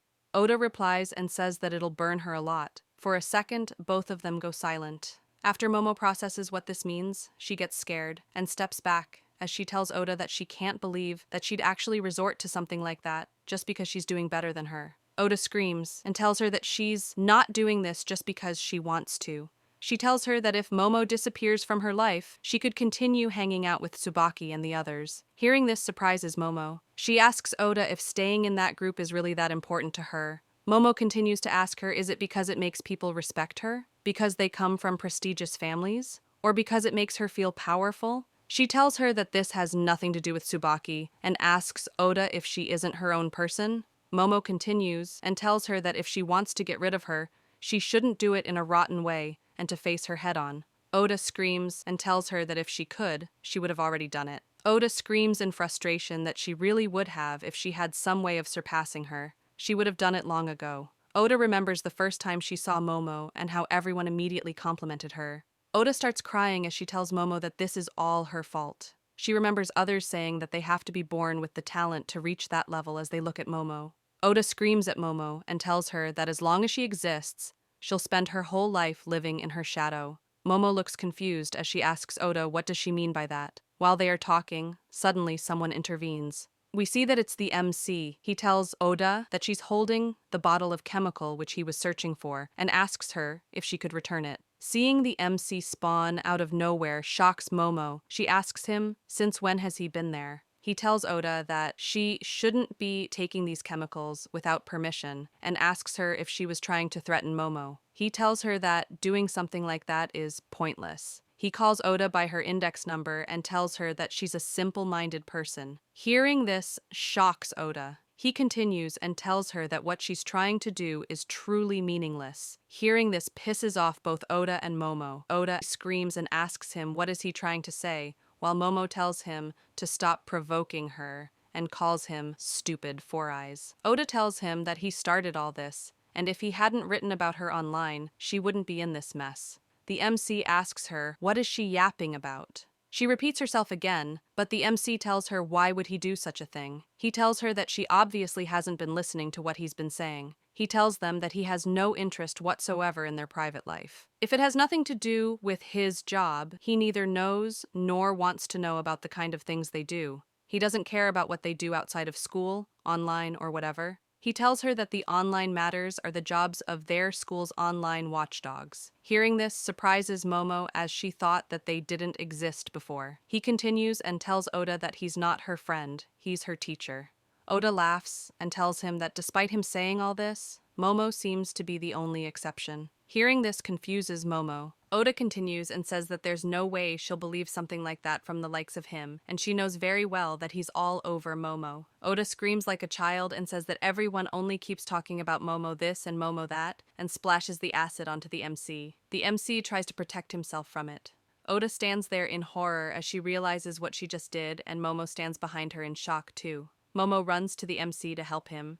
Now we see Nazasa asking Tsubaki, what if Oda actually does it? Chapter 11. Now we see the MC kneeling on the floor as he's drenched in the acid. Oda stands there shocked at her own actions as Momo goes near him to help him as she looks worried and panicked. As Momo is trying to help the MC, Oda tells her that it's all her fault. Suddenly, the MC calmly tells Oda that this stuff is dangerous to the eyes. Hearing him be so calm shocks them. Oda looks confused and shocked as she asks him why hasn't anything happened to him. He calmly tells her that he told her before that doing all this is meaningless. He asks this illiterate fuck if she even read the bottle label clearly. She tells him that it did say it was hydrochloric acid. He replies and tells her that it's diluted hydrochloric acid for use in the classroom. Now we see the MC outside the science room removing his shirt and glasses. He continues talking and says that it indeed is hydrochloric acid still, but it isn't strong enough to harm someone badly. As he cleans himself under a tap, he tells them that it is still a dangerous chemical and should be washed off immediately. He tells them that they should avoid direct contact, or they might get skin inflammations, and should the concentration be any higher than this, they should seek immediate medical attention. Oda looks shocked as she says that Tsubaki and the others told her that this would do serious damage. The MC closes the tap as he calls Oda. He tells her dumbass that it's about time she started looking at her own shortcomings. It was negligence on her part to not have realized upon seeing the bottle, and as a matter of fact, her grades in chemistry have been rather disappointing, and in addition to the chemistry homework she failed to hand in, she was absent in the supplementary exam as well. Her current standing is at the bottom of the cohort. If she doesn't put in any more effort than even Momo is, she's going to have to repeat the grade. Hearing him say this surprises and confuses Momo. She asks him to hold a minute, and asks isn't Oda's score at least twice that of hers. He replies and tells Momo that's impossible, and Oda's results have always been not much different from hers. Momo still can't believe this and tries to tell him that Oda was saying that her marks are better, but the MC stops her and tries to explain. As he's explaining, we now see Mari and Tenjiku. Mari tells Tenjiku that she's seen this cafe's cakes before. Mari looks at the images of the cakes and looks concerned as she tells Tenjiku that the cakes Oda said she made herself look exactly like the cakes from this cafe. Now we see the MC and the girls. He explains to Momo that Oda has been lying all this time. Hearing him say this makes Oda scared. Momo gets confused hearing this. He continues and tells her that he had no clue who was behind those incidents that happened one after another. But upon seeing the handwriting on the blackboard, he roughly knew that Oda was the one who had written it. If the one who did it was Momo's friends, they wouldn't have said that Momo was interested in me. It's clear that the culprit had evil intents against Momo in spreading such rumors. He continues and tells Oda that she's always involved in disputes with Momo, intentionally trying to spite anger and show off. However, all of it was just big talk with no substance behind it. He continues and tells her that when she didn't hand in the showbiz activities application form, he understood that her lying ass didn't participate in any modeling activities outside. Momo asks Oda why did she never ask the opinion of those who were involved at all, even though she said that she knows others in this line of work. Momo gets concerned and asks her why. Why did she still do such things, despite knowing that she'll eventually be found out? She tells her that she's only going to make a fool out of herself. Hearing this pisses Oda off. She bites her lips in frustration and helplessness. He continues and asks if she did all this so that she could feel superior. It may be true that lying can help her achieve more satisfaction, but that doesn't make her a better person at all. What she needs to do right now is to show the world her true potential, instead of continuing to lie to get the whole world on her side. Instead of closing her eyes from the truth and spouting every lie that comes into her head, she needs the strength to face truth head on. He grabs the chemical and notes down that he found it as he tells her that thankfully, he has no interest whatsoever in her private life. He doesn't care what she does outside school. He calls Oda and tells her that he wants her to make an apology for what she's done today, hand in her chemistry homework on time, and take the makeup supplementary exam. She tries to say something, but he continues and tells her that if he were to go by the rulebook, he would have given up on her already. But as long as she's willing to work hard, he will support her as much as possible as her teacher. He gives her a big smile and tells her to please put in her best effort. This is so that she can become a member of society instead of being seen as a liar. Hearing all this surprises Oda, and she tries to tell him something, but Momo jumps in and awkwardly says that she also thinks that this time Oda really messed up big time, but they all still have a long road ahead of them. She awkwardly tries to cheer Oda and tells her that even she has thoroughly reflected on her actions, so she can change too. Momo continues and tells Oda that she doesn't have to force herself to stick with Tsubaki and the others. Hearing all this, Oda smiles and asks her just how optimistic could she possibly get. She gets really close to Momo and tells her that this is the really annoying part about her and that she really hates it. She tells Momo it's a joke that they can work together. She asks her what could Momo possibly do and that she is already content with what she has in her life. Momo looks shocked. Oda screams and tells her to not look down on her just because she lied. Her life doesn't revolve around what they say. She's completely fine with who she is. No matter what others may say about her, the fact that she hates Momo will still remain. She says that she just can't stand the fact that Momo is always so blessed and can hold her head up high. She keeps screaming and asks them if they think she has a chance of beating Momo at anything besides academics, even if she puts in effort. She tells them that she can't do it, and that everyone is good at different things. She stands a much better chance at making her life shine when she sticks with Tsubaki and the others. Oda calls the MC and tells him that she may be stupid, but she's not that stupid. She asks him if he knows how disgusted she feels just by looking at him. As the MC just stands there and smiles, she continues screaming and tells him that he may be able to deceive Momo and the others with that suspicious-looking fake smile of his, but he'll never be able to get past her. She gets in his face and tells him that he really doesn't understand. As he keeps smiling, she tells him that he doesn't understand a single thing about her or the rest of the students. He's just doing this because he thinks that this is funny. Hearing all this shocks and confuses Momo. With tears in her eyes, Oda screams and tells him to keep dreaming if he thinks that he can become a great teacher by giving them that look. Suddenly, the school bell rings and the hallways fill with silence. As Oda is frustrated and tries to say something, the MC calls her index number and her name. He looks at her like she's a pain in the ass and tells her that she really is stupid.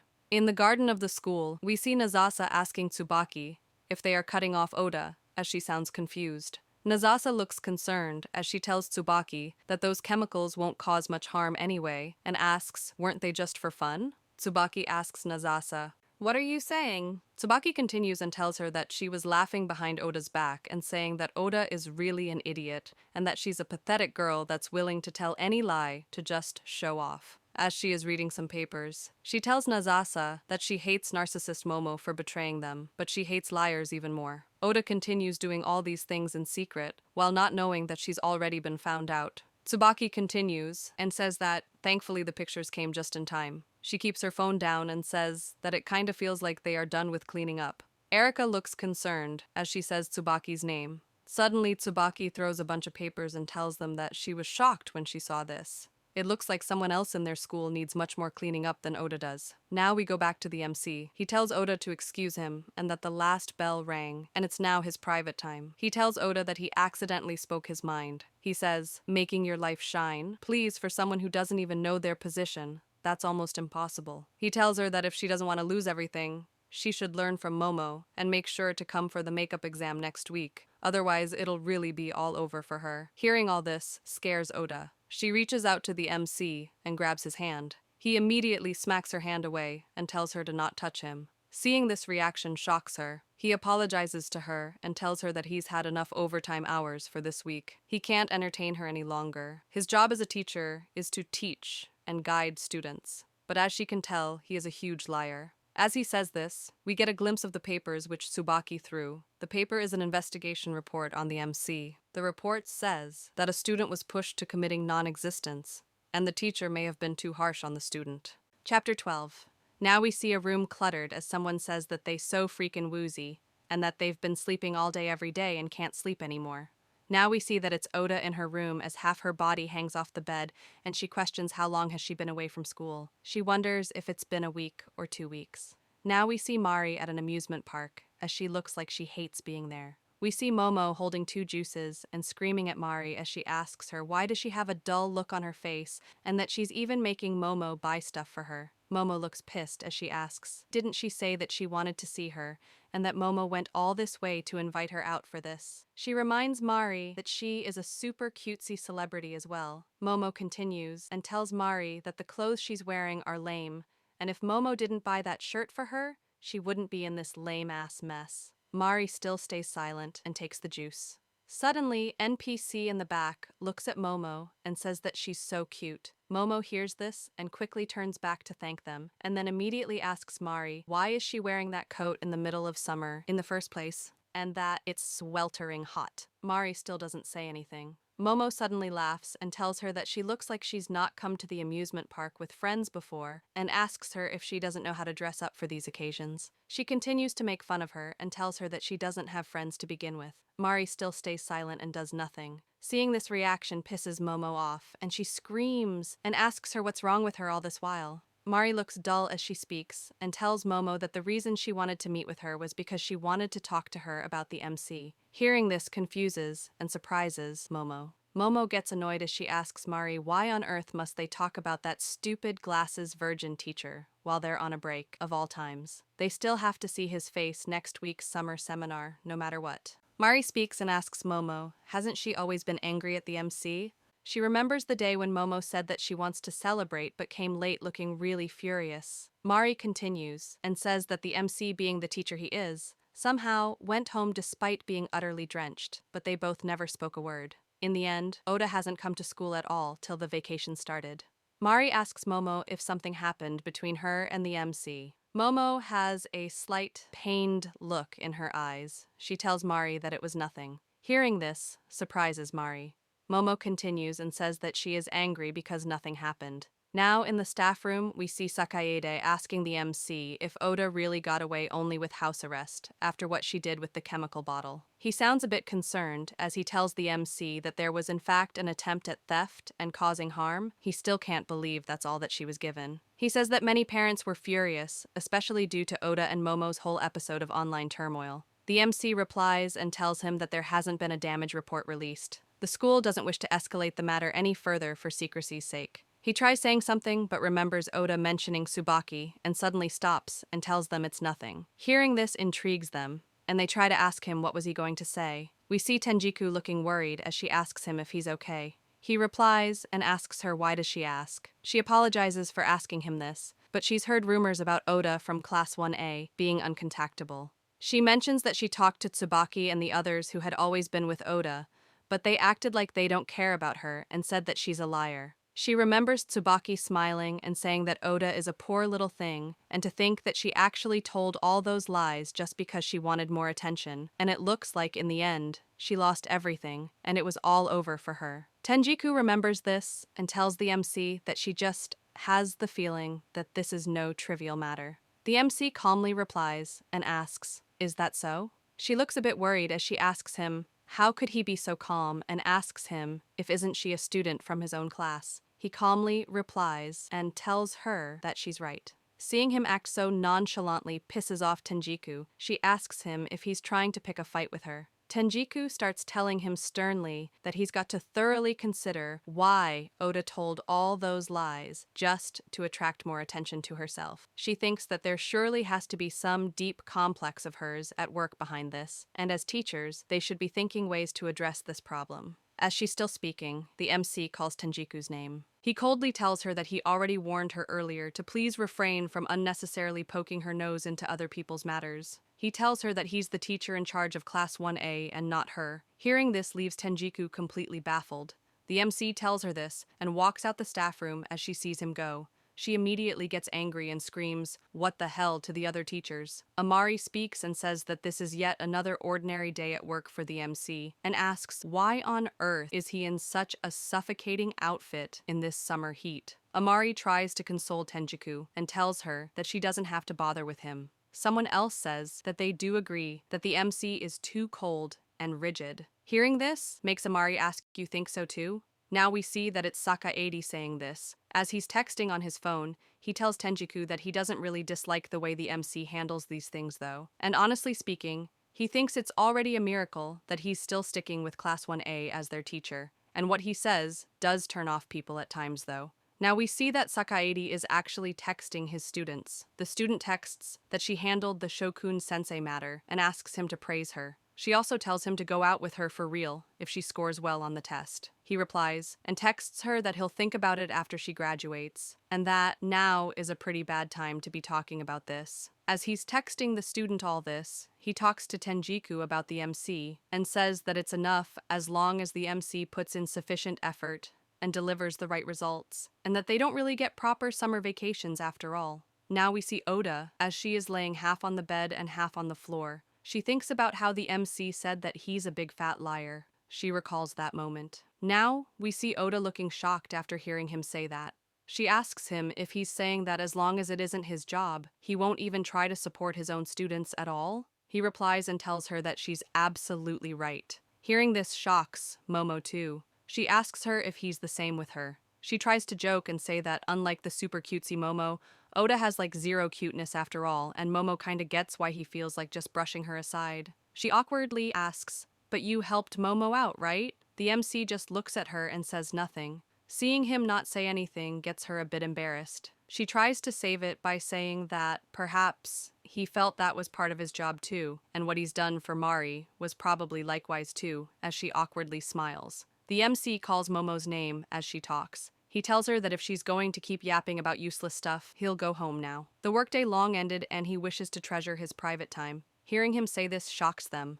Oda slowly speaks and whispers, "You're better off." Momo couldn't hear this, so she asks Oda what did she say. Oda suddenly screams in anger and asks the MC that he didn't want a world where they must lie to get their way. She questions, what is he doing right now then? He should just quit being a teacher right now. She asks him, why did he even become a teacher in the first place? He replies and tells her, "I think the girl next to you knows the answer to that best." We see Oda on the floor, thinking about what he said in the end. As we see the MC in the school, we see Oda thinking about him and screaming in frustration as she says, "You stupid four eyes, haven't you realized that whatever you've been saying is just like your class? They're all tortuous as hell." The MC looks out the window as he hears the cicada crying and realizes that summer has come. He thinks this and says that it's the season he hates the most. The next day, we see Tenjiku asking Hiragi, "Where is the MC today?" Hiragi replies and tells her that he took 5 days of paid leaves because it's summer vacation. Hearing this shocks Tenjiku. She tells him that he's in charge of 1A and doesn't he have a seminar to run. Hiragi replies and tells her that he has the right to take leaves as she looks worried. Chapter 13. We see Hiragi calling all the first-year students and telling them that the 3-day, 2-night summer camp will officially begin today. She continues and says that the participation in this camp is optional. This year, they are seeing many more participants than last year. The teachers all express their happiness towards this increase in students' willingness to learn. As she's saying this, someone interrupts her. We see that this person is Momo. She looks concerned as she tells Hiragi that the teacher for Class 1A isn't here yet. Now we see that Momo has learned that the MC is not coming to the camp. She screams in anger and says that this is utterly unbelievable and questions how he can just take leave at a time like this. We see that Momo is talking to Mari. Mari tells Momo that it certainly is unfortunate, but she's heard that the MC is still coming tonight and says that she's worried that he might not be feeling well. Momo, being absolutely angry, says, "Yeah, as unfortunate as it may be, but that's not the point." She says that the students all forked out money to come here to study and questions. Isn't it the teacher's job to properly help their students? Mari is creeped out a little by this and asks Momo why is she suddenly so desperate. Momo replies with desperation in her eyes and says, "Of course Momo will be desperate." She pulls out maths and physics books with worry written all over her face. She screams and tells Mari that Momo is planning to audition for a quiz game show beginning next year. If the MC doesn't force them to study, the whole world will find out how stupid Momo is. After finding out that this is the reason for her desperation, Mari thinks that everyone already knows that Momo is stupid. Momo keeps losing her shit as the teachers look at her. Sakede looks at her and says that Momo has lost her mind. Akashi looks worried as he tells that Momo will be a disgrace to the school with an attitude like that. Amari asks them, "Hasn't that girl already had a change of heart?" To that, Akashi replies and tells that high school girls can be tough to deal with. Tenjiku looks worried, as well as she says that the MC fits the bill more than Momo, if they are speaking of hard to deal with, and says that she can't believe that he really took a leave. She looks at Sakede's class and says that his class is really well behaved. His class has the highest participation rate in this year's camp again, more than any other class, and on top of that, they're all really helpful too. Tenjiku cries and says that it's so sweet, but on the other hand, she usually gets belittled by the students. Akashi also cries with her and agrees with her. Akashi asks Sakede if there's some sort of secret formula to this. He looks at them for a minute and smiles as he says, "That's a secret." As the teachers are talking about this, we see Momo and Mari eating together. Momo asks Mari if she wants to take a bath after eating. Mari replies and tells her that she'll take a bath at the end of the day and that she wants to go when there's no one else around. Momo asks her why and if she's on her period. She tells Mari that it's okay and that she'll go ahead first then. She likes to take long baths to keep her good looks. Suddenly, Momo thinks of something. She gets a bit stern and tells Mari that last time she told Mari that her clothes look very lame. They're so unfashionable and out of season. She tells Mari that she should really go study fashion more. Mari gets annoyed and tells Momo to just go already if she said that she's going. Momo walks away as she says, "Fine." Mari looks at her hand and thinks if it were the old her, there'd be no way she'd go to this camp. Now we see Mari in her room. She picks out a dress with short sleeves from a bag and thinks about what Momo said about her fashion. Mari thinks that she's not gonna let Momo dress her up like that. She removes her jacket and throws it on the ground. She looks at her arms and sees all the marks she's left on herself. Her eyes go crazy as she thinks that though there are plenty of scars left behind, she was lucky that there were no other hand-numbing after effects. Her eyes get more crazy as she thinks about the MC and questions if he'll dislike a girl like her. She thinks that maybe he'll prefer a girl like Momo, who's gorgeous and cute. She suddenly stops herself and thinks that she doesn't want this. At this rate, she's just like Oda. As Mari talks about Oda, Oda in her house sneezes. Now we see Momo in the bath as she thinks that no matter how much she believes in it, no matter how much she thinks about it, teachers have to be just what teachers should be. As she's soaking in the bath, she thinks that it's not like anyone asked them to constantly stand by their side or work 24/7 without sleep. She recalls the MC telling her that as long as she's his student, he'll continue to support her.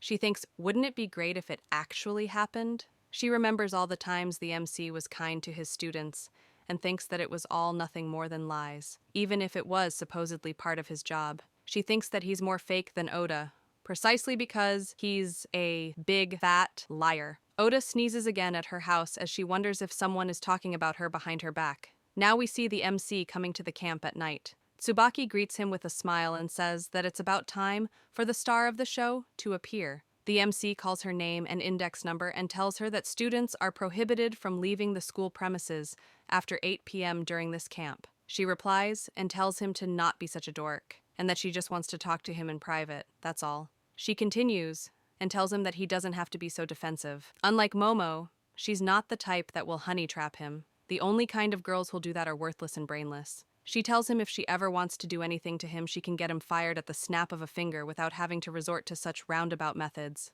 But that won't do.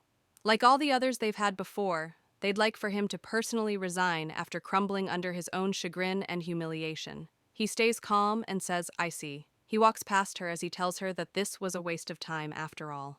As he's going, Tsubaki cheers up and says, as expected from Jimmy-sensei. She smiles and says that the willpower of a teacher like him that's so attached to his job is certainly different, no matter the circumstances. She gets close to him and smugly smiles as she calls him a murderer. He looks at her and doesn't say anything. She continues and says that it's sad, and he's only gotten used to his new job in their school. She asks him, wouldn't it be troublesome for him if others know of this? That he had forced his own students to their deaths in the past? They both look into each other's eyes as she tells him this. She smiles and tells him that she'd totally expect that even someone as hardy as Momo would be put off by this, and tells him that he really turned out to be much older than she had thought. She continues to yap and tells him that initially she thought that he was young, but knowing his actual age surprised her. As she's yapping, he calls her. He tells her that she's speaking quite a lot for once. Hearing this makes the smile off her face vanish. He continues to walk away as he tells her that since he's on a different schedule today, he's left with about 10 minutes till he has to clock in for work, and tells her to please return to her room. He suddenly stops and turns back as he remembers to tell her one more thing. He tells her that he doesn't know exactly what she knows about him, but if she's talking about what happened 10 years ago, he wants her to know that he had nothing to do with it. He tells her that those students brought it upon themselves. Now, in the lobby, the MC sees Momo sitting alone and calls her. Seeing him suddenly surprises her as she says, "Ga." He walks to her as he asks what's with that "ga" of hers. She replies and tells him that it's nothing. He takes a look at her clothes and sees that they are torn. He asks her why is she dressed like that. She tries covering them up and asks him, isn't it obvious that she's being bullied like always? She gets pissed as she says that everything had been going well recently during Momo's return to the modeling stage. But he can say that this was sort of a slip-up. Even if they can't write about how bad she looks anymore, the situation still hasn't gotten any better. After hearing all this, he just says, "Ah." Hearing him respond like this pisses her off even more, and she screams at him and asks, "What was that for? Isn't this the part where he should be removing his suit and putting it on her?" He asks her if that's a teacher's job. He tells her that he doesn't like removing his suit anyway. She asks him, didn't he do so when he was lecturing Oda last time? He replies and says, that's because he was splashed with acid, though it was rather dilute. She gets angry at him and tells him that's why he's still a virgin. He calmly replies to her and says that he's a virgin of his own will. She starts panting as she's tired from all the screaming at him. He reaches into his bag as he tells her that luckily he came at the right time and that he has a spare one for her right here. He holds it out to her so she can take it. She doesn't take it, so he questions her. She looks sad as she asks him if he's being kind to her because he's at his job now. Suddenly, she grabs his tie, and as she thinks that no matter how much she believes in it, no matter how much she thinks about it, even if he knows that he's a big fat liar, as she's thinking this, we see that she pulled him so that she can kiss him. As she's very close to kissing him, Mari sees this. She looks at Momo from the back as she's going in for the kiss and thinks about when she asked Momo why was she so desperate. Chapter 14. We continue with Mari's eyes going crazy as she sees that Momo is kissing the MC.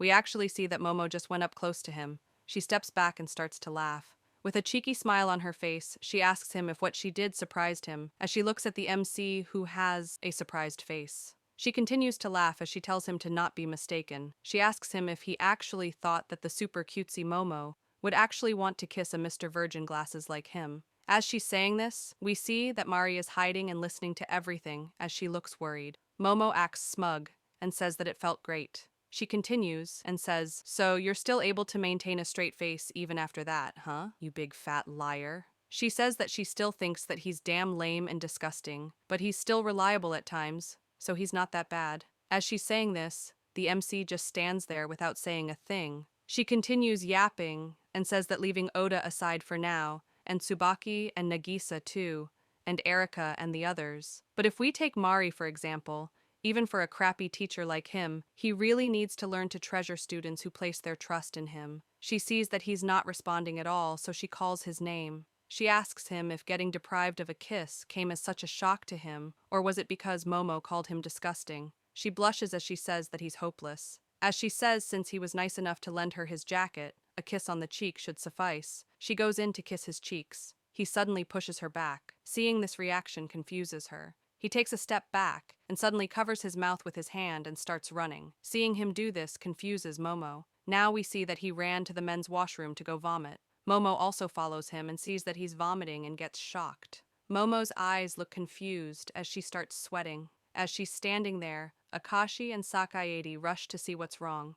Akashi looks at the MC and asks him if he's okay. They ask him if he's feeling unwell and if this is why he took leave today. As Momo stands there pale and shocked, they ask her why is she in the gents' toilet and what's going on here. Momo is at the verge of tears as she mumbles and tries to explain to them that she tried to kiss the MC on the cheeks. She suddenly bursts out crying and runs away as she calls the MC a stupid virgin glasses and that he's really horrible. Seeing her react like this worries the other teachers. As they are looking at her run, Sakaede asks Akashi what's wrong with her, to which he replies and says that he doesn't know. Now, Akashi looks at the MC and asks him if he's all right, and sees him wiping his mouth as he looks very sick and tired.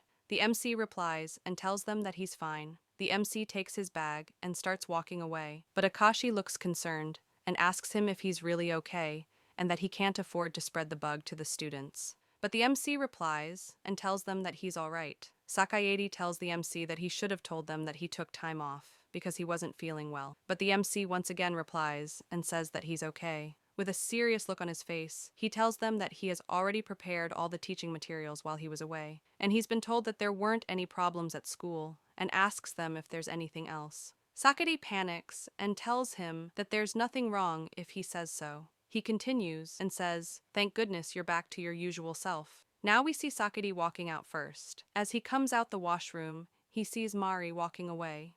As everyone is going back, Sakaede calls the MC. The MC turns around and asks him what's the matter. Sakaede smiles and tells him that he doesn't look too good and suggests that they should go outside to get some fresh air. The MC hits him with one of his famous lines, "Is that a part of a teacher's job?" Sakaede replies and tells him, yes it is, and that he wants to talk to him about tomorrow's recreational activities. The MC thinks for a bit and agrees with him. Now we see someone lighting a cigarette. We see that it's Sakaede. He blows a puff and asks the MC if seeing him smoke surprised him. He continues and tells him that he hasn't been smoking much lately because it's expensive. But having so much work to finish till you can start taking leave really puts the stress on. He tells him that he kinda envies him for being able to take leave just like that. He continues and tells him that he's not making fun of him, rather he looks up to him. Hearing this makes the MC stop for a second. Sakaede smiles and tells the MC that he's not just well known among the teachers. Everyone in the whole school has his name engraved into their memories. From the very first day, to say the least. He remembers the MC talking to a student of a different class and tells him that he's able to name anyone he meets in an instant, and he even knows which class they're from or what position they hold like the back of his hand. And that's not all. The most well-known fact is that he never even works overtime, and yet he still manages to finish his work, and that he has plenty of qualifications too. However, it seems that he sucks at dealing with girls. The MC just stands there in silence. Sakaede keeps talking and tells him that, like just now, which he managed to catch a little glimpse of near the end, he's really someone who's not to be underestimated. Sakaede laughs and tells him that puking was definitely too much, and that Momo is a celebrity, and as expected, She certainly is cute. He can understand if the MC was feeling tense around her, but he should remember that they are teachers. He admits that it is tough since the students constantly try to distract them from doing their jobs properly. At most, he should just think of them as cute little pets, and he doesn't have to remember every single thing about them. He remembers Mari passing by the washroom and tells him that he might find himself in a world of hurt. The MC finally speaks and calls Sakaede and asks him, weren't they going to talk about the recreational activities?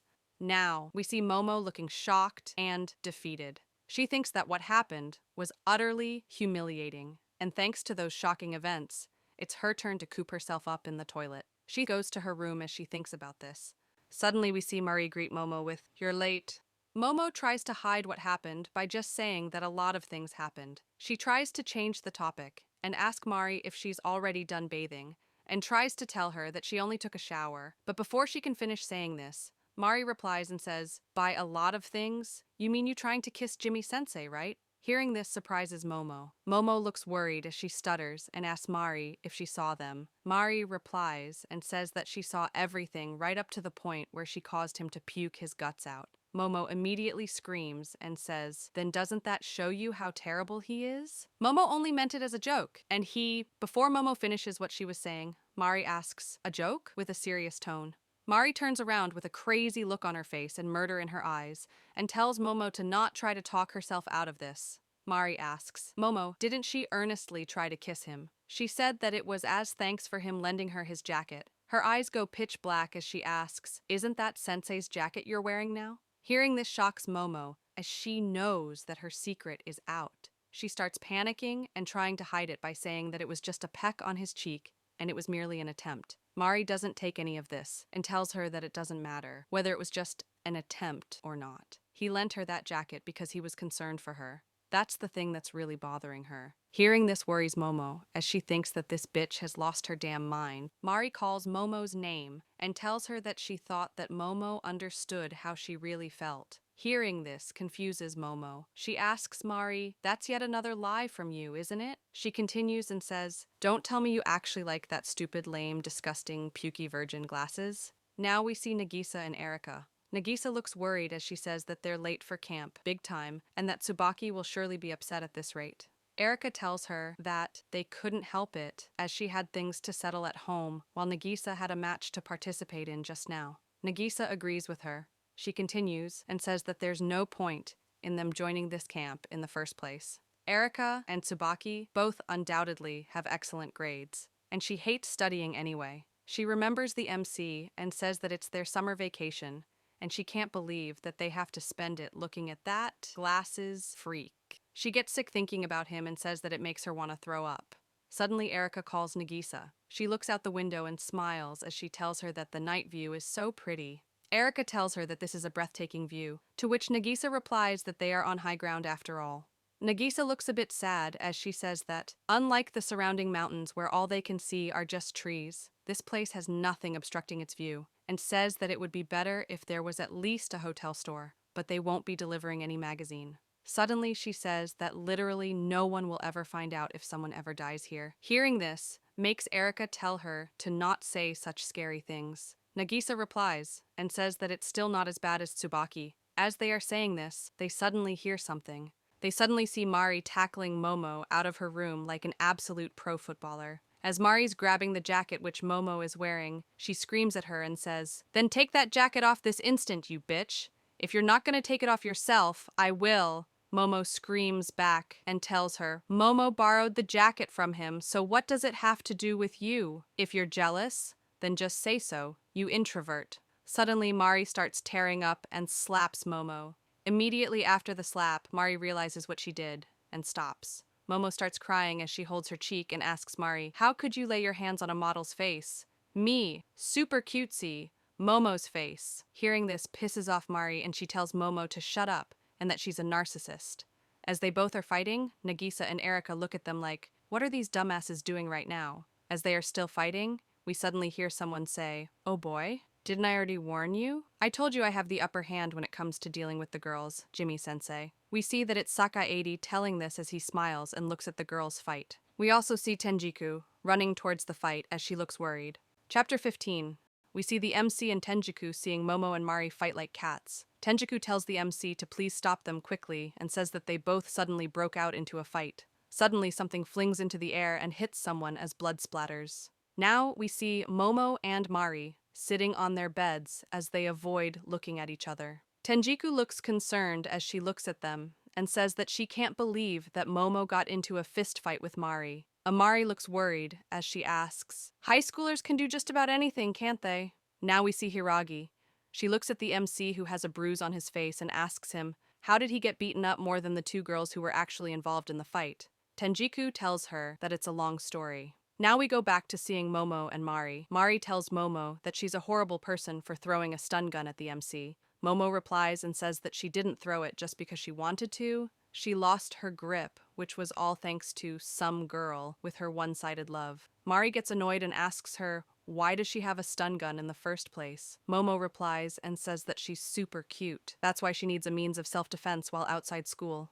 Anyone who tries to hurt her beautiful face will be considered as enemies. Mari gets more annoyed as she says, "What? So you were trying to throw that at me instead?" Momo pouts and asks Mari, didn't she enjoy pain? Mari calls her an ugly bitch. Momo screams and tells her that she isn't an ugly bitch. Mari tells her that she has a bitchy attitude though. They both start fighting again. As Tenjiku tries to break their fight in the background, we see Hiragi scolding the MC. She tells him that he doesn't have the freedom to go home on time during this camp. Be it fights that the students get into, anything that happens will be his responsibility. She continues and says, I'm sure you're aware of the reason behind this fight, aren't you? He stays silent for a bit and tells her that he'll take full responsibility of the matter at hand.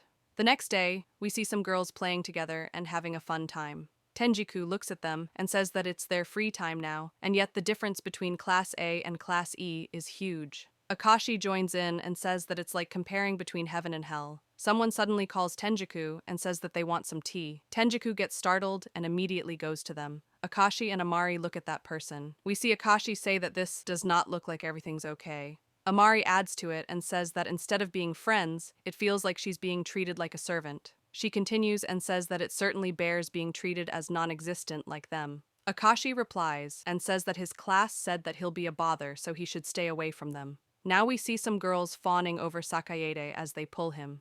A girl pulls out a box of cookies as she blushes. She tells him to try them because she made them for him. He takes the box of cookies. He thanks her and tells her that they look really good with a smile on her face. Hearing this makes the girl really happy. Suddenly the other girls see this and tell him to not just look at her and that it's not fair. The other girls start clinging to his arm as they tell him to try their snacks too and that they want a photo with him. Momo looks at this commotion from the side and thinks that he's really popular. She takes a closer look and thinks that with him being that handsome, she wouldn't be surprised if she actually started liking him and compares him to the MC. Now we see the MC talking to Momo and Mari. We see them sitting somewhere isolated. He tells them that as their homeroom teacher, he wants to find out the reason why they were fighting last night. As he's saying this, Momo thinks that he looks so lackluster even when lecturing them, and wonders why would Mari even like him in the first place. He continues and says that he heard that Mari got jealous of Momo because he lent her his jacket and asks Mari if she would mind telling them why she felt that way. Hearing him makes Mari go silent while Momo thinks that he's so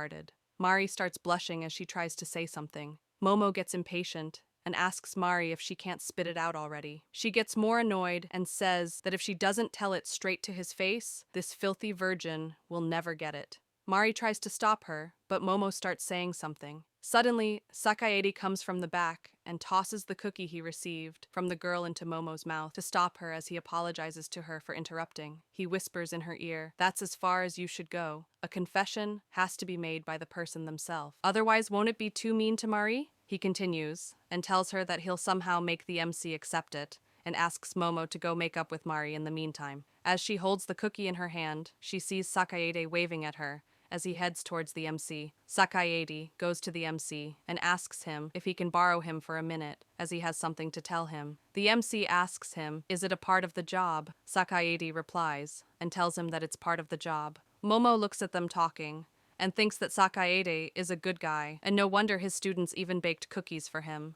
Momo looks at the cookie she's holding and thinks real hard for a second. Suddenly, she suggests Mari to bake some cookies for the MC. Hearing the suggestion surprises and shocks Mari. Momo tells her that she should have more confidence in herself. She continues and says, "You can even cook well, but since Momo is so cute already, who cares if Momo can't cook?" Momo looks irritated as she screams, "Since you have so much time to be jealous of others, why not you spend that time on improving yourself?" Mari hears her and thinks that this might be her way of making up. She looks at the half-eaten cookie which Momo gave her and thinks about the suggestion she gave. As she's still looking at the cookie, she thinks that Momo is always so confident. She gets up as she thinks that she's the most unreliable and pathetic person of all. As Mari is doing this, we see some other girl looking at her. Now we see Sakaede and the MC. Sakaede asks him, why is he still a virgin? The MC asks, how is this question related to his job as a teacher? Sakaede replies and tells him that it's not directly related. The MC replies and tells him that if it's not related, he cannot answer him. Suddenly, Sakaede laughs and tells the MC that he's more dim-witted than he thought when it comes to girls. Hearing this confuses the MC. Sakaede continues and says, I can't help it if you still don't get it, but I'm telling you that Mari definitely has feelings for you. He continues and says that Mari's feelings are genuine, unlike Momo's, just like Suzuki-sensei from before. At first, he had thought that she was just being overly dependent on her teachers, but this time, it finally dawned upon him that she was feeling jealous because she likes him. He smiles as he says that although on the surface, he may have said that a confession has to be made by the person themselves, which might have sounded like he was putting on airs. Suddenly, he throws all the cookies he had received from the girl off the cliff, and with a serious face he says, but being confessed to by a student will indeed bring plenty of trouble. The MC stands there in silence as he hears this. Sakaede goes back to normal and says, but honestly, being liked isn't a bad thing. In a girls' school, young male teachers will tend to be somewhat more popular. By giving them all vague responses and letting them continue liking me, it'll be easier to control them, see? He continues and tells that people will do anything for the ones they like. They're like hostesses. Giving them false hopes and dreams just makes him feel like he's on top of the world. With a big smile on his face, he says, in that way, he can be popular among the students for as long as he likes. The key is to keep distance. If he's too frank about it like just now, all his efforts will go to waste. As he's saying this, the MC calls him, and with a serious tone he says, since when did I say that I didn't get it? Now we see someone asking if they saw the look on the MC's face. We see that it's Tsubaki and the other girls. Nagisa condescendingly says, he's already so dull and boring to begin with, and yet he's still giving us even more questionable looks? She laughs and says that she still can't believe that Momo and Mari were fighting over that disgusting virgin teacher, and she can't believe that Mari likes that guy. As she's saying this, she notices something. She sees that it's Mari standing at the edge of the cliff. They all look at her as she's on her phone. Erika looks worried about her as she says that Mari looks like she's alone. Nagisa says, so much for making up and pretending to be friends. In the end, everything is back to where they started. She questions if that is the result of the MC's guidance and says that it's seriously pathetic. Erika tries defending the MC and tells her that it's not true and that he made Oda stop lying. Nagisa replies and tells her that Oda only lost her platform to spout her lies on. That's all. Nagisa smiles and says that she does have to applaud him for putting up with all this harassment, as Tsubaki stands behind her and hears this. As Tsubaki is listening to them, she remembers talking to the MC as he said, I wanted to die. Suddenly, she joins in the conversation and says, no, the reason why he still hasn't quit is that we haven't harassed him enough. She continues and tells them that small, simple means don't bother him. To him, no matter how harsh the insults or how severe the blows are, they all have no effect. She looks real serious and says, he fears nothing. She suddenly walks towards Mari. Mari tries to turn around and see who's behind her, but suddenly she gets pushed off the cliff by Tsubaki. As Tsubaki pushes Mari off, she has a blank expression on her face. She smiles and says that the MC is just like her. As we see Mari at the bottom of the cliff, Nagisa runs to Tsubaki as she looks worried and asks her how is she going to deal with this now, and asks, what if Mari dies? As Tsubaki takes Mari's phone from the ground, she says, even if we get found out, who cares? That girl will be assumed to have jumped of her own accord. They'll just think that she couldn't think straight after the fight. No one will suspect that it's us. She takes Mari's phone and turns it off. Nagisa looks really worried as she tries to say something, but Tsubaki interrupts her and says that even if they proclaim that it's not an accident, she's not the one who did it. Suddenly, they hear a sound. They see the girl who was looking at Mari before, hiding behind a bush. As the girl is shaking from fear, Tsubaki says that no one will know why she's there in the first place, and says that this girl is from Class E, and she's Sakaede's student. The girl screams and calls Tsubaki a murderer, but Tsubaki acts oblivious and asks her what is she saying, and says that the girl will be named as the murderer. Chapter 16, we see that it's raining heavily. The students look at the rain through the window and get surprised as they say that it's raining cats and dogs. As the students are saying that the teachers are still out there in the rain, we see Momo looking out there as she looks concerned. Now, we see Mari at the bottom of the cliff curled up as the heavy rain pours down on her. As we see Mari, we hear the students say that the teachers haven't found Mari still. Now, we see Tenjiku looking worried as she says, "Where did Mari go?" and she hopes that she's all right. Amari asks Tenjiku how much more trouble is Mari going to give them. All the male teachers are out there looking for her. Everyone said that they haven't seen Mari, and the only one who said she did was Momo, and she's in a fight with Mari at the moment. Amari looks shocked as she says that it looks like Mari really doesn't have any friends. Hearing this makes Tenjiku feel bad. Amari continues and says that she really doesn't want to say this, but she hopes that Mari didn't do something stupid like jumping to her death or something. Now we see that the girl who Tsubaki threatened is standing outside the teacher's room as she hears this. Hearing this worries the girl. She recalls what happened with Tsubaki. We see her explaining to Tsubaki that she came here because Mari ate the cookies she made, specially for Sakaede. So she just wanted to give her a piece of her mind. She continues as she looks scared. She says that Mari is a deranged girl who attempted non-existence before, and there were rumors saying that she always sticks to male teachers. Tsubaki hears this and says, "Sakaede, you mean that Sakaede-sensei? A girl from Class 1E making cookies for her own teacher? You gotta be kidding me." Tsubaki continues and calls the girl a poor little thing. Tsubaki smiles with joy as she says that thanks to what the girl said, she managed to think of the best excuse ever.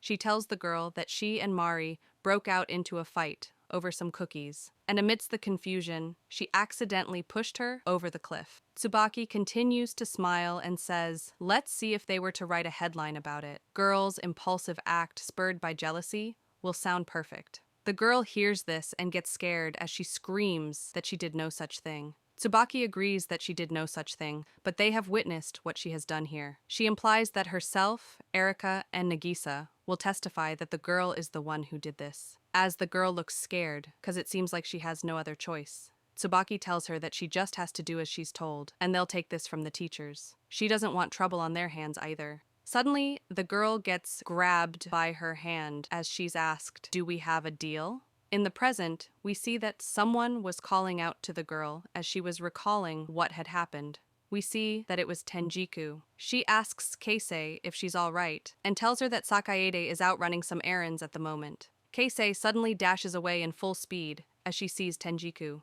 Seeing her run away worries Tenjiku as she asks what's wrong with her. Amari says that maybe she's embarrassed that Tenjiku found out that she's waiting for Sakaede and that he's popular among the students after all. Amari remembers how Sakaede was with the girls and says that if only the MC had been a little better at handling this situation, they could have avoided all this round of having to deal with fights and missing persons. Amari continues and says that the fact still remains that Mari definitely does have an interest in the MC, and they've got to handle this with utmost delicate care. As she's saying this, Tenjiku looks completely lost on what Amari is talking about. Seeing Tenjiku like this makes Amari wonder if she hasn't caught on yet. Suddenly, Tenjiku realizes what Amari is talking about and gets surprised as she screams, "Really? Mari and Jimmy-sensei? Since when?" Amari looks concerned about Tenjiku as she can't believe how oblivious she is. Now, we see the MC standing in the rain as someone calls his name.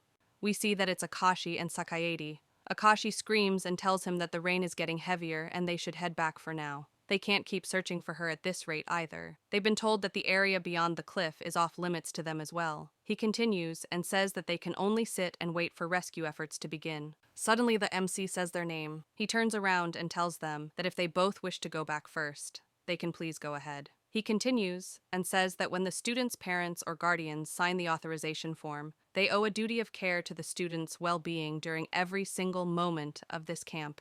Seeing the MC say this surprises Akashi and Sakaede. The MC tells them that letting Mari out of sight was his fault. That's why he's not going back until he finds her. He's a teacher after all. Sakaede can't believe the MC and tries to say something, but suddenly they hear Momo say that she's going too. They turn around and see Momo in a raincoat.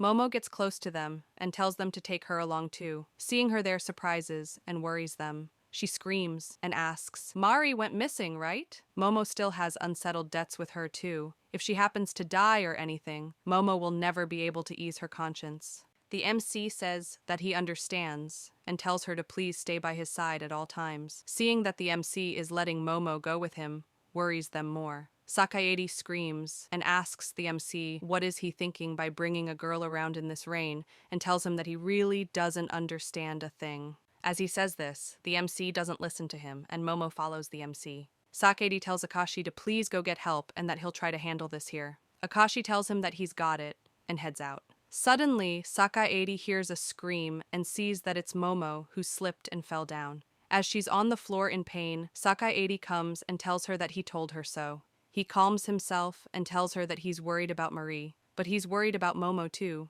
as he smiles and reaches his hand to help her get up. He tells her that it'll be terrible if her job gets affected because she hurts her beautiful face. As she grabs his hand and tries to get up, she suddenly notices something.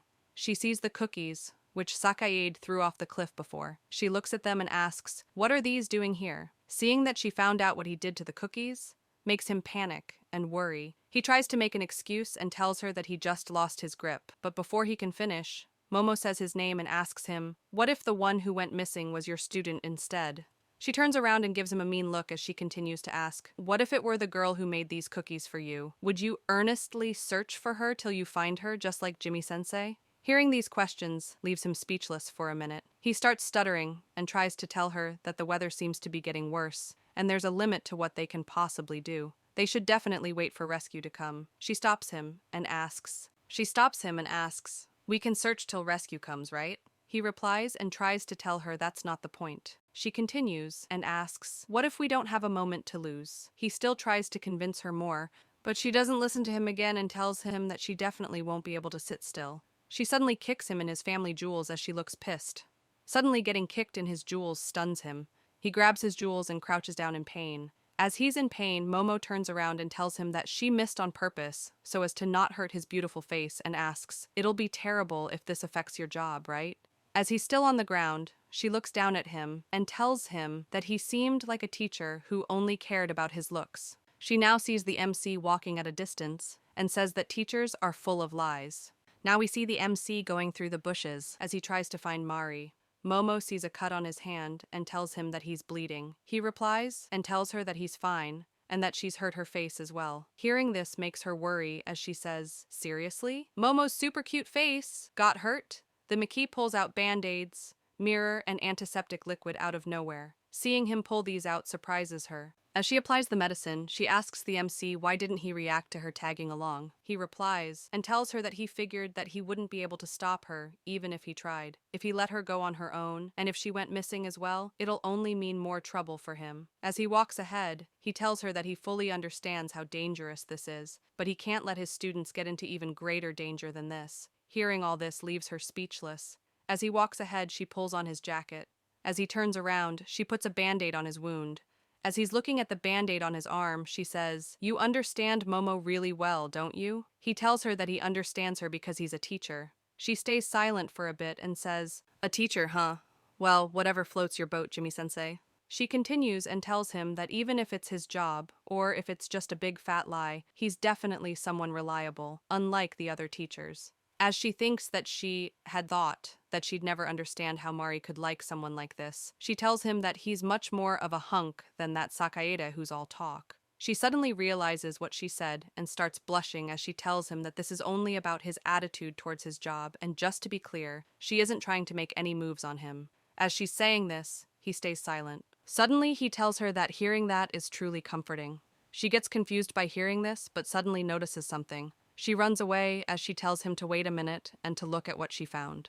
She tells him that it's Mari's phone. The MC picks up her phone and says that it's a bit strange as her phone was turned off manually. As he's looking at the phone, Momo suddenly screams and points towards Mari. They both sit next to her and look at her. Momo screams and says that she's still breathing and looks up at the cliff above and can't believe that she fell from that high up. She starts panicking and asks what should they do, and that her body feels really chilly. He calmly replies and tells her to not move her body around too much. He suddenly removes his jacket to cover Mari. Seeing him remove his jacket reminds Momo of the time when he told her that he doesn't like taking off his jacket. He puts the jacket on her and tells Momo to stay by Mari's side as he goes to get help. Suddenly Mari grabs his hand. She opens her eyes and calls out to him. She repeatedly calls him as she holds his hand and suddenly tells him that she likes him, and that's why she was jealous of Momo. As Momo hears this, she starts sweating bullets as she gets worried. Momo panics and tells the MC to pretend that he didn't hear anything. Mari is still in a daze, so she's just saying stuff and she has no idea what she's saying. As Momo is panicking, the MC tells Mari that those words were what he's been waiting for. As he looks at her, he tells her that he heard her, loud and clear. He tells Mari that he blanks her. Hearing this shocks Momo. She can't believe what she heard, so she asks the MC what did he just say. Momo sees the MC smile as she recalls him saying that he hates Mari. Chapter 17. We continue as we see that Momo can't believe what the MC said, so she asks him, what did he just say now? As she sees the MC smile, we see that he said, that's because I hate you to Mari. Now in the hospital, we see someone say that Mari's injuries are all rather minor. Hiragi screams and says that these are not minor injuries to Tenjiku. She continues and says that Mari has 3 broken bones. Tenjiku immediately apologizes as she gets scared. As she's scared, she says that at least Mari managed to get away with only a bump on her head. Hiragi replies and says that it doesn't change the fact that these injuries shouldn't be belittled, and asks her how are they going to explain this to her parents. Suddenly, we hear the MC say that he doesn't care about her injuries. We see the MC with a tired look on his face as he says that he doesn't care how bad they are or how she got injured in the first place. As long as she's conscious, all is well. Hearing him say this shocks and scares all the other teachers. He continues and says that since there's bound to be much paperwork to be done following this incident, he's already checked how long she'll probably be hospitalized for this. Tenjiku suddenly screams and tells him to wait a minute and asks him if he knows that her parents are going to get involved. She continues and asks how could he treat Mari like this in front of her parents. She screams again and asks, don't you think that's way too harsh? He stands there as he looks like he could care less about what she's saying and stays silent. Seeing him silent makes her say, don't just stand there, say something, Jimmy-sensei. He calmly tells her that this is a hospital and she should lower her volume. Hearing him say this makes her shut up. He continues and says that anything nitty-gritty details that concern her family are all outside the scope of a teacher's job.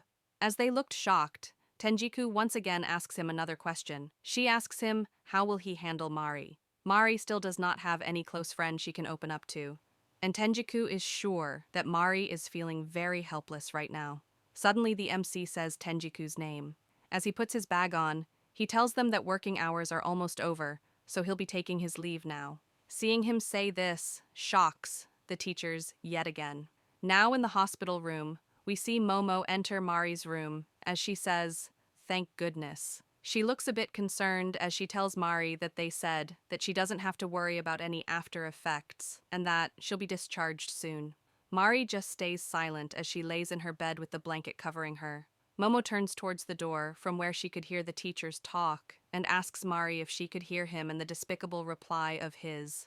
Momo looks at Mari with worry in her eyes. Suddenly Mari rustles in her blanket and says that when she regained consciousness after falling off the cliff, she immediately thought of the MC. Instead of realizing the pain that she was in or trying to figure out who pushed her off the cliff, all that was on her mind was to meet Sensei. As she says this, she starts crying. She continues and says that unlike Momo, she's not a cute girl, and that's just the way she is. Even her parents don't shower her with love. It makes her wonder who will ever like somebody like her. Hearing all this makes Momo speechless. As she recalls how the MC saved her, she continues and says that the MC is different from all the others we've had thus far. She squeezes the blanket and says that she was silently hoping for him to finally be the one to at least show her some kindness. She continues and says that she's so foolish. Now she's lost all hope in all she had. Hearing this makes Momo think about how the MC removed his jacket to cover Mari. As she recalls this, she tells Mari that the MC may be despicable, but he's kind to Momo and to Mari, both, as their teacher. After she's done talking to Mari, she walks out her room and sees the MC. He just walks past her, even after seeing her. Seeing him walk past her without saying anything leaves her speechless. She looks annoyed as she asks him to wait and says, "You may be infamously cold-hearted, but as a teacher, would you just leave your injured student behind and go home like that?" He replies and tells her that the summer camp has ended. Mari has already come too, and he has reported this to her family. There's nothing more he can do here, and his time as a teacher for the day is up. Hearing him be so unbothered by all this worries her. Now, we see her pressing a button.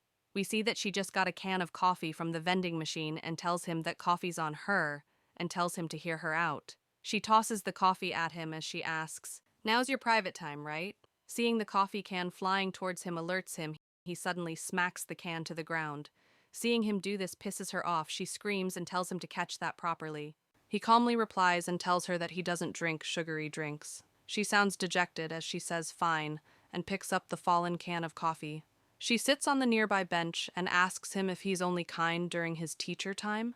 As she drinks the coffee and looks at him, she asks him if hate is a word teachers use to show that they're being kind. She continues and says, "Since you've already gone that far, do you really think that Mari will just give up on you like that? The situation may be as it seems, but there has got to be a better way of putting this across." She laughs and says, "Well, what can one expect from a virgin, anyway?" He replies and tells her that it varies from teacher to teacher. He thinks about Sakaede and says that some teachers find themselves in a more favorable position when they share a special relationship with their students. However, he begs to differ. She replies and says, "So you're saying that it won't benefit Mari in any way?" He should have taken extra care exactly because it's Mari he's dealing with. Besides, girls take these types of things seriously. He immediately replies and says, "No. Is that a teacher's job?" Honestly speaking, I find this terribly troublesome. Hearing him say this leaves her baffled. He continues and says that a romantic relationship between a teacher and a student is prohibited in the first place. Those are the rules here, at Suezono. He gets more serious and says that this is why he prefers to make clear what he can and cannot do. The teachers have a duty to turn down such confessions from students. To ensure that this doesn't get any more troublesome than it already is, he wants Momo to help him pass this on to her. He tells her that even after their teacher-student relationship ends, there's absolutely zero possibility that he can accept Mari's love. He doesn't care if it's Marie or any other girl. He will not accept anyone's love. He does not and will not intend to embrace the meaning of love. Hearing him say this worries Momo. She remembers the MC saying that he's a virgin for life and a teacher for life. She thinks that his very way of thinking is like a virgin. The MC continues and tries to say something, but suddenly Tenjiku sees that MC and Momo together and says that she thought that he left. He looks at them both and calls their names. He tells them both that he hates them. He really hates them both. He really hates everyone and this job as a teacher. Chapter 18. We continue as the MC just told Tenjiku and Momo that he hates his job and everyone. She calls his name and asks him, why does he hate his job as a teacher and all of them too? She remembers Oda asking him, why did he become a teacher in the first place before? He replies and says, why did I become a teacher? He starts thinking about the question and remembers Oda. As he's about to reply, Tenjiku and Momo are standing there in anticipation as to what his reason is. He replies and says that he had no other choice other than to become a teacher. Hearing this shocks them both. Both of them say, choice, in unison. Tenjiku looks concerned as she asks him if it was because of a rule set by his parents, or if he's from a family of teachers, or he was left with no choice after he got his qualification. As Tenjiku is asking these questions, we see Momo trembling. Suddenly she gets angry and screams at him asking, why does she have to be told by some stupid glasses-wearing virgin freak like him that she's being hated even if she never asked? As Momo is out of breath from screaming, Tenjiku is surprised by her. The MC replies and says, why? Why? That's all you ever say. He continues and says that it's always things like, what about Mari? And be more considerate when dealing with Mari. Always asking him about Mari. As he looks fed up, he tells them to give him a break already. he's not doing this job because he likes it, and asks them why are they making him do things that aren't even part of his job. Hearing him say this leaves them both shocked. As he's looking at them, Tenjiku replies and says that she loves to teach. That's why she became a teacher. Back in high school, her teacher always went out of his way to treat his students well, including her. She really looked up to him a lot. She does agree that separating his private life from work life is important, but as she's about to say something, he tells her that he's not interested in her past. Hearing him say that makes Tenjiku completely freeze up and Momo shocked yet again. He tells them that they're all talk and no action, and asks them just who do they think they are. Hearing him say this makes Momo realize something. She remembers Mari telling her that she's lost everything that she can place her trust in. Now, we see Mari in her bed. Tenjiku enters her room as she's nervous. She looks at Mari and asks her if she's okay to talk about what happened after she fell off that cliff. Mari replies and says that it's not like talking about it is going to help. Mari continues and says that she thinks that she may have an idea of who might have wanted to push her off a cliff. But she didn't get to see who did it, so she has no concrete evidence. As she thinks of Tsubaki, she says that even if she did, it's probably someone she doesn't want to mess around with. Anyway, she bets the school is probably feeling relieved because they don't have to deal with her parents who aren't even concerned about her. Suddenly, Tenjiku screams and says, "Jimmy-sensei will." Hearing this makes Mari sit up straight and ask, "Jimmy-sensei will what?" Tenjiku panics and nervously says that she's sure that Jimmy-sensei will do something about it. It's his job after all. He's someone that always does his job well. Mari immediately goes back to sleep. Tenjiku sees this and thinks, "Thanks for ruining my day." She remembers the MC telling her that she's not in charge of Class A and thinks that she wants to do something to help out. But whenever she speaks up, it will probably end up in her clashing with Jimmy-sensei again. She wonders if Mari was a student in her class, Class B, what would she have done for her? She did irresponsibly blurt out, "Jimmy-sensei will do something about it." But she wonders what's that something that she can do. She thinks more and stands there silent. Now we see a bunch of study material as someone says, "I really don't know." Now we see that it's Momo who said that. We see that Momo's manager is asking her if she seriously doesn't know how to solve this question, and that this is such an easy question. We see him crying as he tells her that being her manager is tough, and she has audition coming up for a new show early next year. They'll be asking her to talk about herself during the show too, and it's going to be broadcasted live. We see that the show they are talking about is How Many Can You Answer? 100 Q Academy. The manager continues and reminds her that the boss also wanted to portray herself as a capable young girl. It's just a quiz game show, so if she crams before the show, he's sure that she'll be able to handle it. Suddenly she replies and says, "I don't think so." Momo recalls Mari saying that she's not as cute as Momo, and says that honestly speaking, Momo had always been cute since young. She again remembers Mari saying that her parents don't even love her, and says that Momo's mama and papa both love her very much. Momo recalls Mari saying who'll even like a person like her, as Momo remembers that she has fans who like her, but Mari has no one. Momo thinks about all this and says that she has fans who have always been by her side despite all the bullying.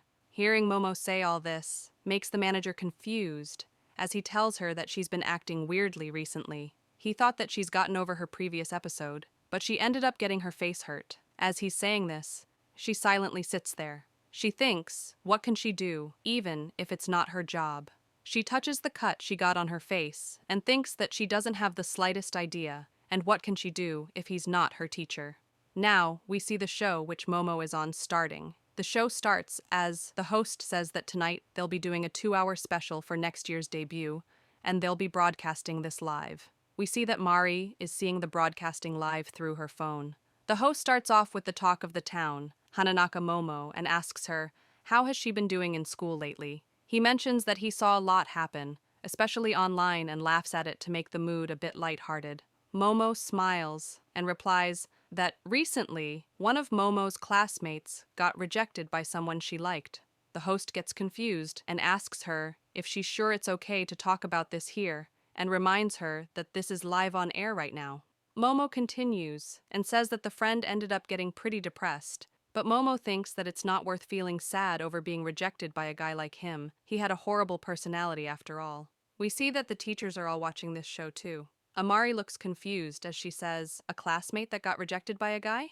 Akashi also looks confused as he says, "We're a girls' school though?" He continues and says that maybe Momo is talking about someone not from their school.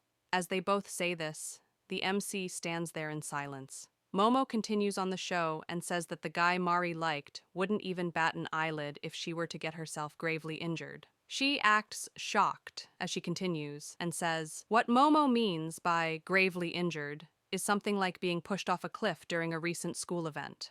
She says that the school probably doesn't want this to be made known, but Momo thinks that the culprit's got to be someone from within the school. This should already be called attempted murder instead of bullying, so Momo's really afraid of what's happening. Suddenly she acts like a klutz and says, "Maybe Momo shouldn't have mentioned this?" Now we see that Tsubaki, Nagisa, and Erika are also watching this on the big screen. Nagisa looks worried as she says, "Goodness gracious, is she really that stupid?" Tsubaki continues to watch the show without saying anything. Momo continues and says that no matter how hard it is to stomach, how could her parents not even visit her? As Momo says that she can't believe what horrible parents they must be, we see Mari's mother watching this. As we see the teachers watching the show, suddenly they start getting calls. Sakaede goes to pick the call and says that it's a complaint call. Suddenly more calls start coming in, and Hiragi is scared by this. Now we see all the teachers in panic as they receive the calls. Amari explains to a caller that they are still investigating the case. Akashi explains that they still haven't gotten a full understanding of the situation, while Sakaede answers another call, asking them if they have seen this case online and how it's everywhere. Suddenly, someone calls the MC. We see that it's Hiragi screaming at him and telling him that this is a total dumpster fire, and asks him what is he going to do now, as this concerns his students from Class 1A, and tells him that they really are monsters. She continues and tells him to do something about it this instant. He calmly replies and asks her what is she expecting him to do. He asks her if he should involve the police in this matter or bring this up to the board chairman. She sounds hopeless as she tells him to just do something. He replies and tries to ask her if that's a teacher's job, but suddenly hears the host scream and tell Momo to stop on the TV. The host tells her that they can't begin the show on time. Momo tells him that they might as well change the quiz to be about guessing who's the culprit who pushed her classmate off the cliff. The host panics and tells her that they can't afford to go into that. We see Momo's manager crying and telling her to stop talking about this, as the host tells her that she's really going all out today and asks her if she's really doing okay at school. Momo looks at the crying manager and suddenly smirks. She acts like a klutz again and says that she's fine and she's a bit of a blockhead, so she can't really wrap her head around it. But Momo's teacher is a very capable person, and she's sure that he'll be able to do something about it. The MC hears this as he looks like he's about to strangle someone as he got more work. As Mari is watching the stream, she hears Momo say that this is for her friend, Mari. Hearing this makes Mari cry tears of happiness. As Mari is crying, she says, "Don't go about saying my name on national TV, you idiot." Mari takes the top which Momo gave to her and hugs it tightly. She sits there as she hugs the shirt and cries into it. We see Akashi saying that he knows that Momo isn't a bright student, but for her to stoop down this low, the MC adds in and says that no words can describe this amount of stupidity. As Hiragi is shitting bricks in the background, the MC says that it seems like this is a job for him. He'll probably get her some flowers and he'll have to go visit Mari. Now we see Sakaede sitting at his desk and working. Suddenly he gets a call from Kase-san.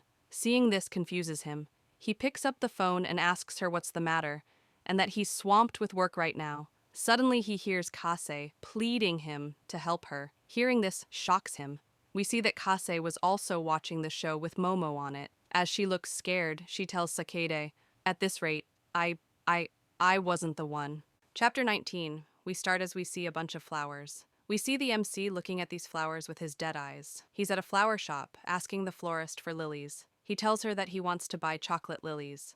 Now we see someone looking at the information about the chocolate lilies. They see that the chocolate lily is also called Kamchatka lily, or black lily. It's a species of fritillary, also known as the Yezo black lily. In the language of flowers, it means both love and curse. We see Momo read this and get pissed as she asks him if he's serious right now as he holds the chocolate lilies. As she's pissed and angry, she screams and says, "Just so you know, what I did wasn't revenge for you rejecting Mari. It was because you pissed the hell off out of me." The MC gives her a serious look and tells her, instead of getting mad at him, how about she stops trying to go through his private matters? She was the one who said she didn't mind him being a liar. Seeing him like this scares her.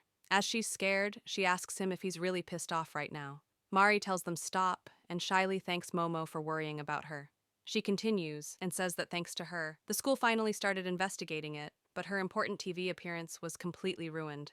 Momo starts blushing as she's embarrassed and says, "It's not like that. It's not like Momo did do it for you. She just did it because she wanted to." She blushes more as she says that her manager was super mad, but it's like really trending on social media, and she ended up startling all the viewers, but she doesn't regret it. Suddenly, she stops and looks at Mari with a dumbfounded look. She sees Mari's eyes sparkling as she holds the lilies the MC brought for her and thanking him for coming there. With love in her voice, she says, "I'm glad." Mari gets really happy as she says that she knew she could really trust him. He said that he hated Mari, but she still really loves him. The MC and Momo can't believe how quick to change she is. Momo wonders if pushing Mari down again will fix her head. Now, the MC speaks and tells them that they should get to the main topic. He asks Mari if she knows who pushed her off the cliff. Mari looks nervous as she says that she wouldn't say that she knows, but she thinks that she heard them. When she was about to pass out, she heard someone scream, "Tsubaki." Now at a random family restaurant, we see Sakaede looking worried as he says, "Yabusan's group pushed Mari off the cliff?" We see that he's talking to Kazi. He asks her if she's telling the truth right now. He continues and tries to say, "That couldn't be," but she immediately stands up and slams the table as she tells him that it's true and to trust her. He averts his gaze from her and looks at the glasses clatter. As he looks worried, he tries to tell her that he wants to trust her, but suddenly he remembers Momo angrily telling him that as a teacher, he's nothing but a pretty face. He remembers this and feels ashamed. He continues and tells Case that of course he wants to help her, but Tsubaki might be a very difficult opponent to tackle. Hearing this worries Casey. She asks him just who is Tsubaki. There are a lot of rumors going on about her, like she made lots of teachers quit, or that she's the daughter of a politician, but Casey never thought that Tsubaki would be that much of a big shot. Sakaede says that at first glance, Tsubaki was a friendly girl. Taking her upbringing into consideration, her presence would make her surroundings more cheerful. She was a student with a kind charm that's different from Momo's. Sakaede looks worried as he says that Tsubaki's a natural-born leader. She's smart and polite, so he thought she was a great kid who'd be admired by anyone, but only for the first 3 days. He recalls the first teacher of class 1A, who was Utani-sensei. She seemed like a pretty fussy lady to begin with, and that led to her clashing head-on with Momo and the others. He continues and says that besides the frequent harassment, because she was also a science teacher, she kept a parrot in the biology classroom. Utani-sensei said that Tsubaki killed that parrot in front of her. The staff didn't give him any details, so he doesn't know the whole story, but he heard she did it without batting an eye, as if some switch had flipped inside her head. Keisei asks him, wouldn't killing the school's pet give her an expulsion? He replies and says, yes. But Tsubaki didn't get an expulsion. It was Utani-sensei who got fired instead. Now we go back to seeing the MC, Mari, and Momo in the hospital. We see Momo looking concerned as she hears that it might have been Tsubaki who pushed Mari. Momo says that she already had some suspects in mind, but things might get rough if it's Tsubaki.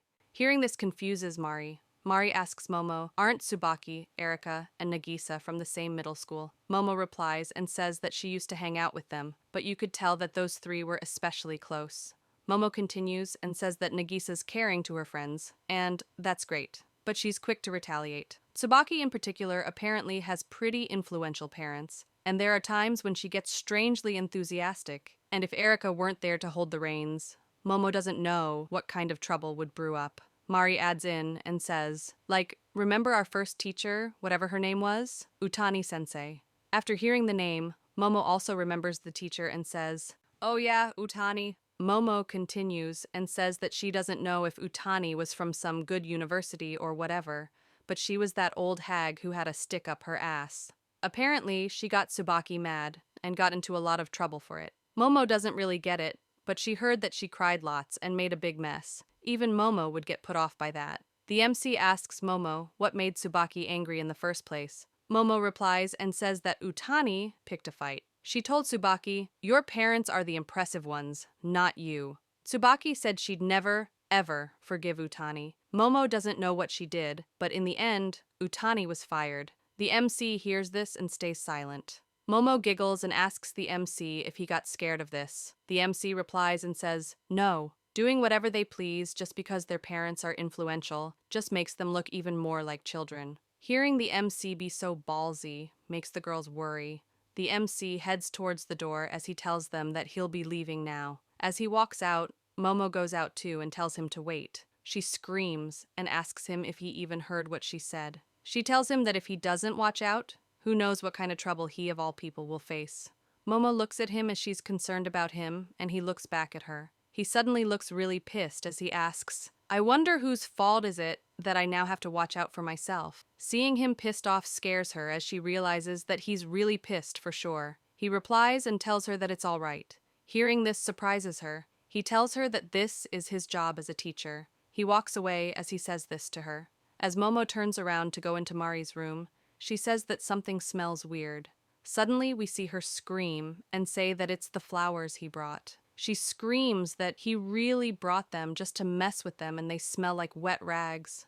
Suddenly, we see the same chocolate lilies again. We see the MC standing at the exit of the hospital as he sees someone else carry these flowers. We see a woman in glasses carrying them as she says, "Long time no see, Jimmy-kun." She removes the glasses as she asks him if he's holding himself together. He replies and tells her that it has been a while and reveals that it's Director Takayama.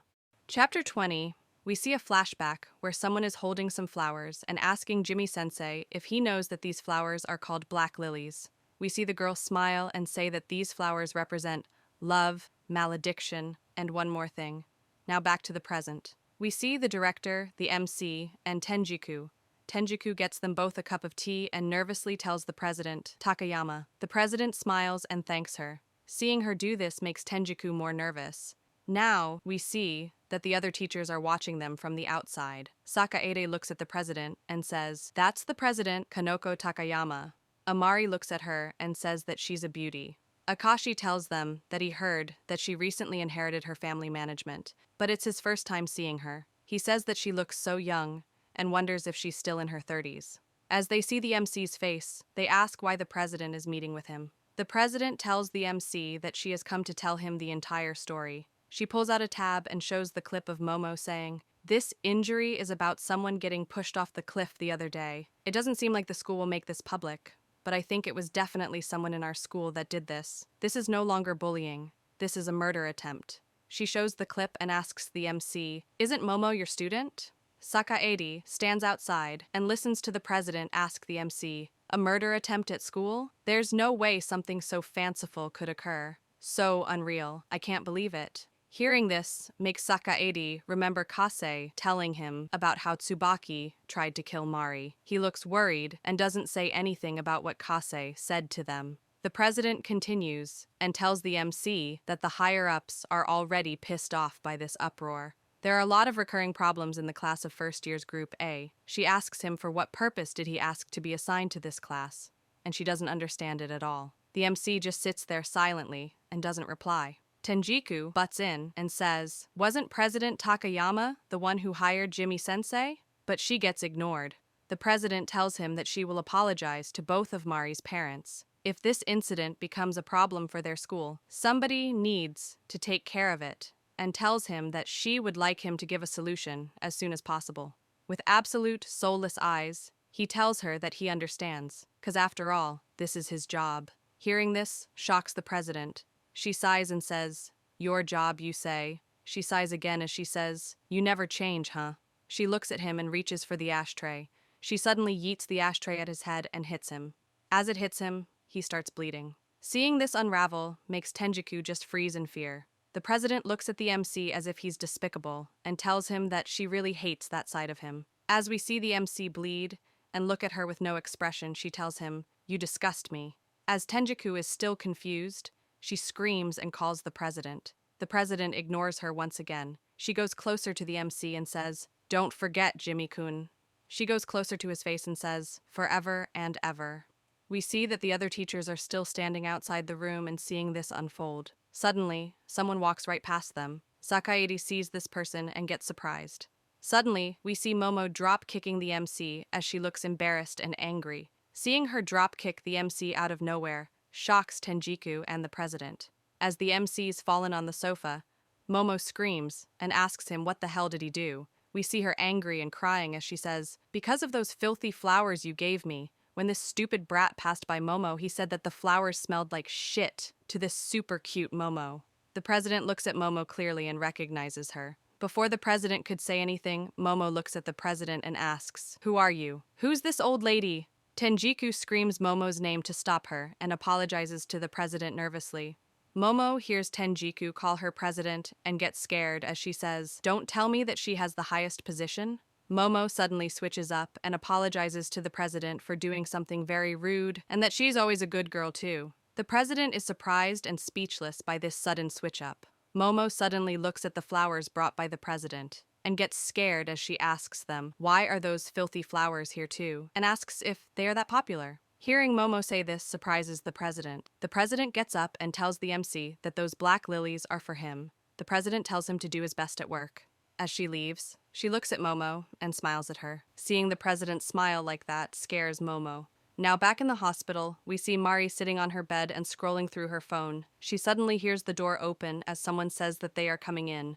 Now we see a woman ask Mari how is she feeling. Mari gets surprised seeing this person. We see that this person is none other than Tsubaki. Tsubaki laughs as she says, "What is it? You're so startled." She continues and asks if she's not allowed to visit her, and she knows that they are not classmates either. Seeing Tsubaki laugh like this scares Mari. Mari looks really scared as she tries to say something, but she can't. She remembers the MC and Momo and tries to scream and say something, but Tsubaki suddenly says, "The person who pushed me off the cliff was Tsubaki. Is that what you're thinking, right?" Tsubaki continues and asks Mari what would she do if she were to say, "You're right?" Mari replies and says that she definitely wouldn't be surprised. Tsubaki tells her that she didn't stop Momo and she incited Oda. She's continuously been doing bad things. She even incited Mari too, in order to cause lots of trouble for Jimmy-sensei. She goes close to Mari and says, "I think, from the bottom of my heart, it would have been great if you had died at that time." Hearing this shocks Mari. Tsubaki reaches into her bag as she smiles and says that she has a get-well gift for her. She didn't know what to bring, so she didn't put much thought into it and asks Mari to try opening it. But Mari slaps the gift out of her hand in fear and drops it on the ground. We see that it's an envelope which contains condolence money. Tsubaki looks at her and smiles as she says, "How unfortunate."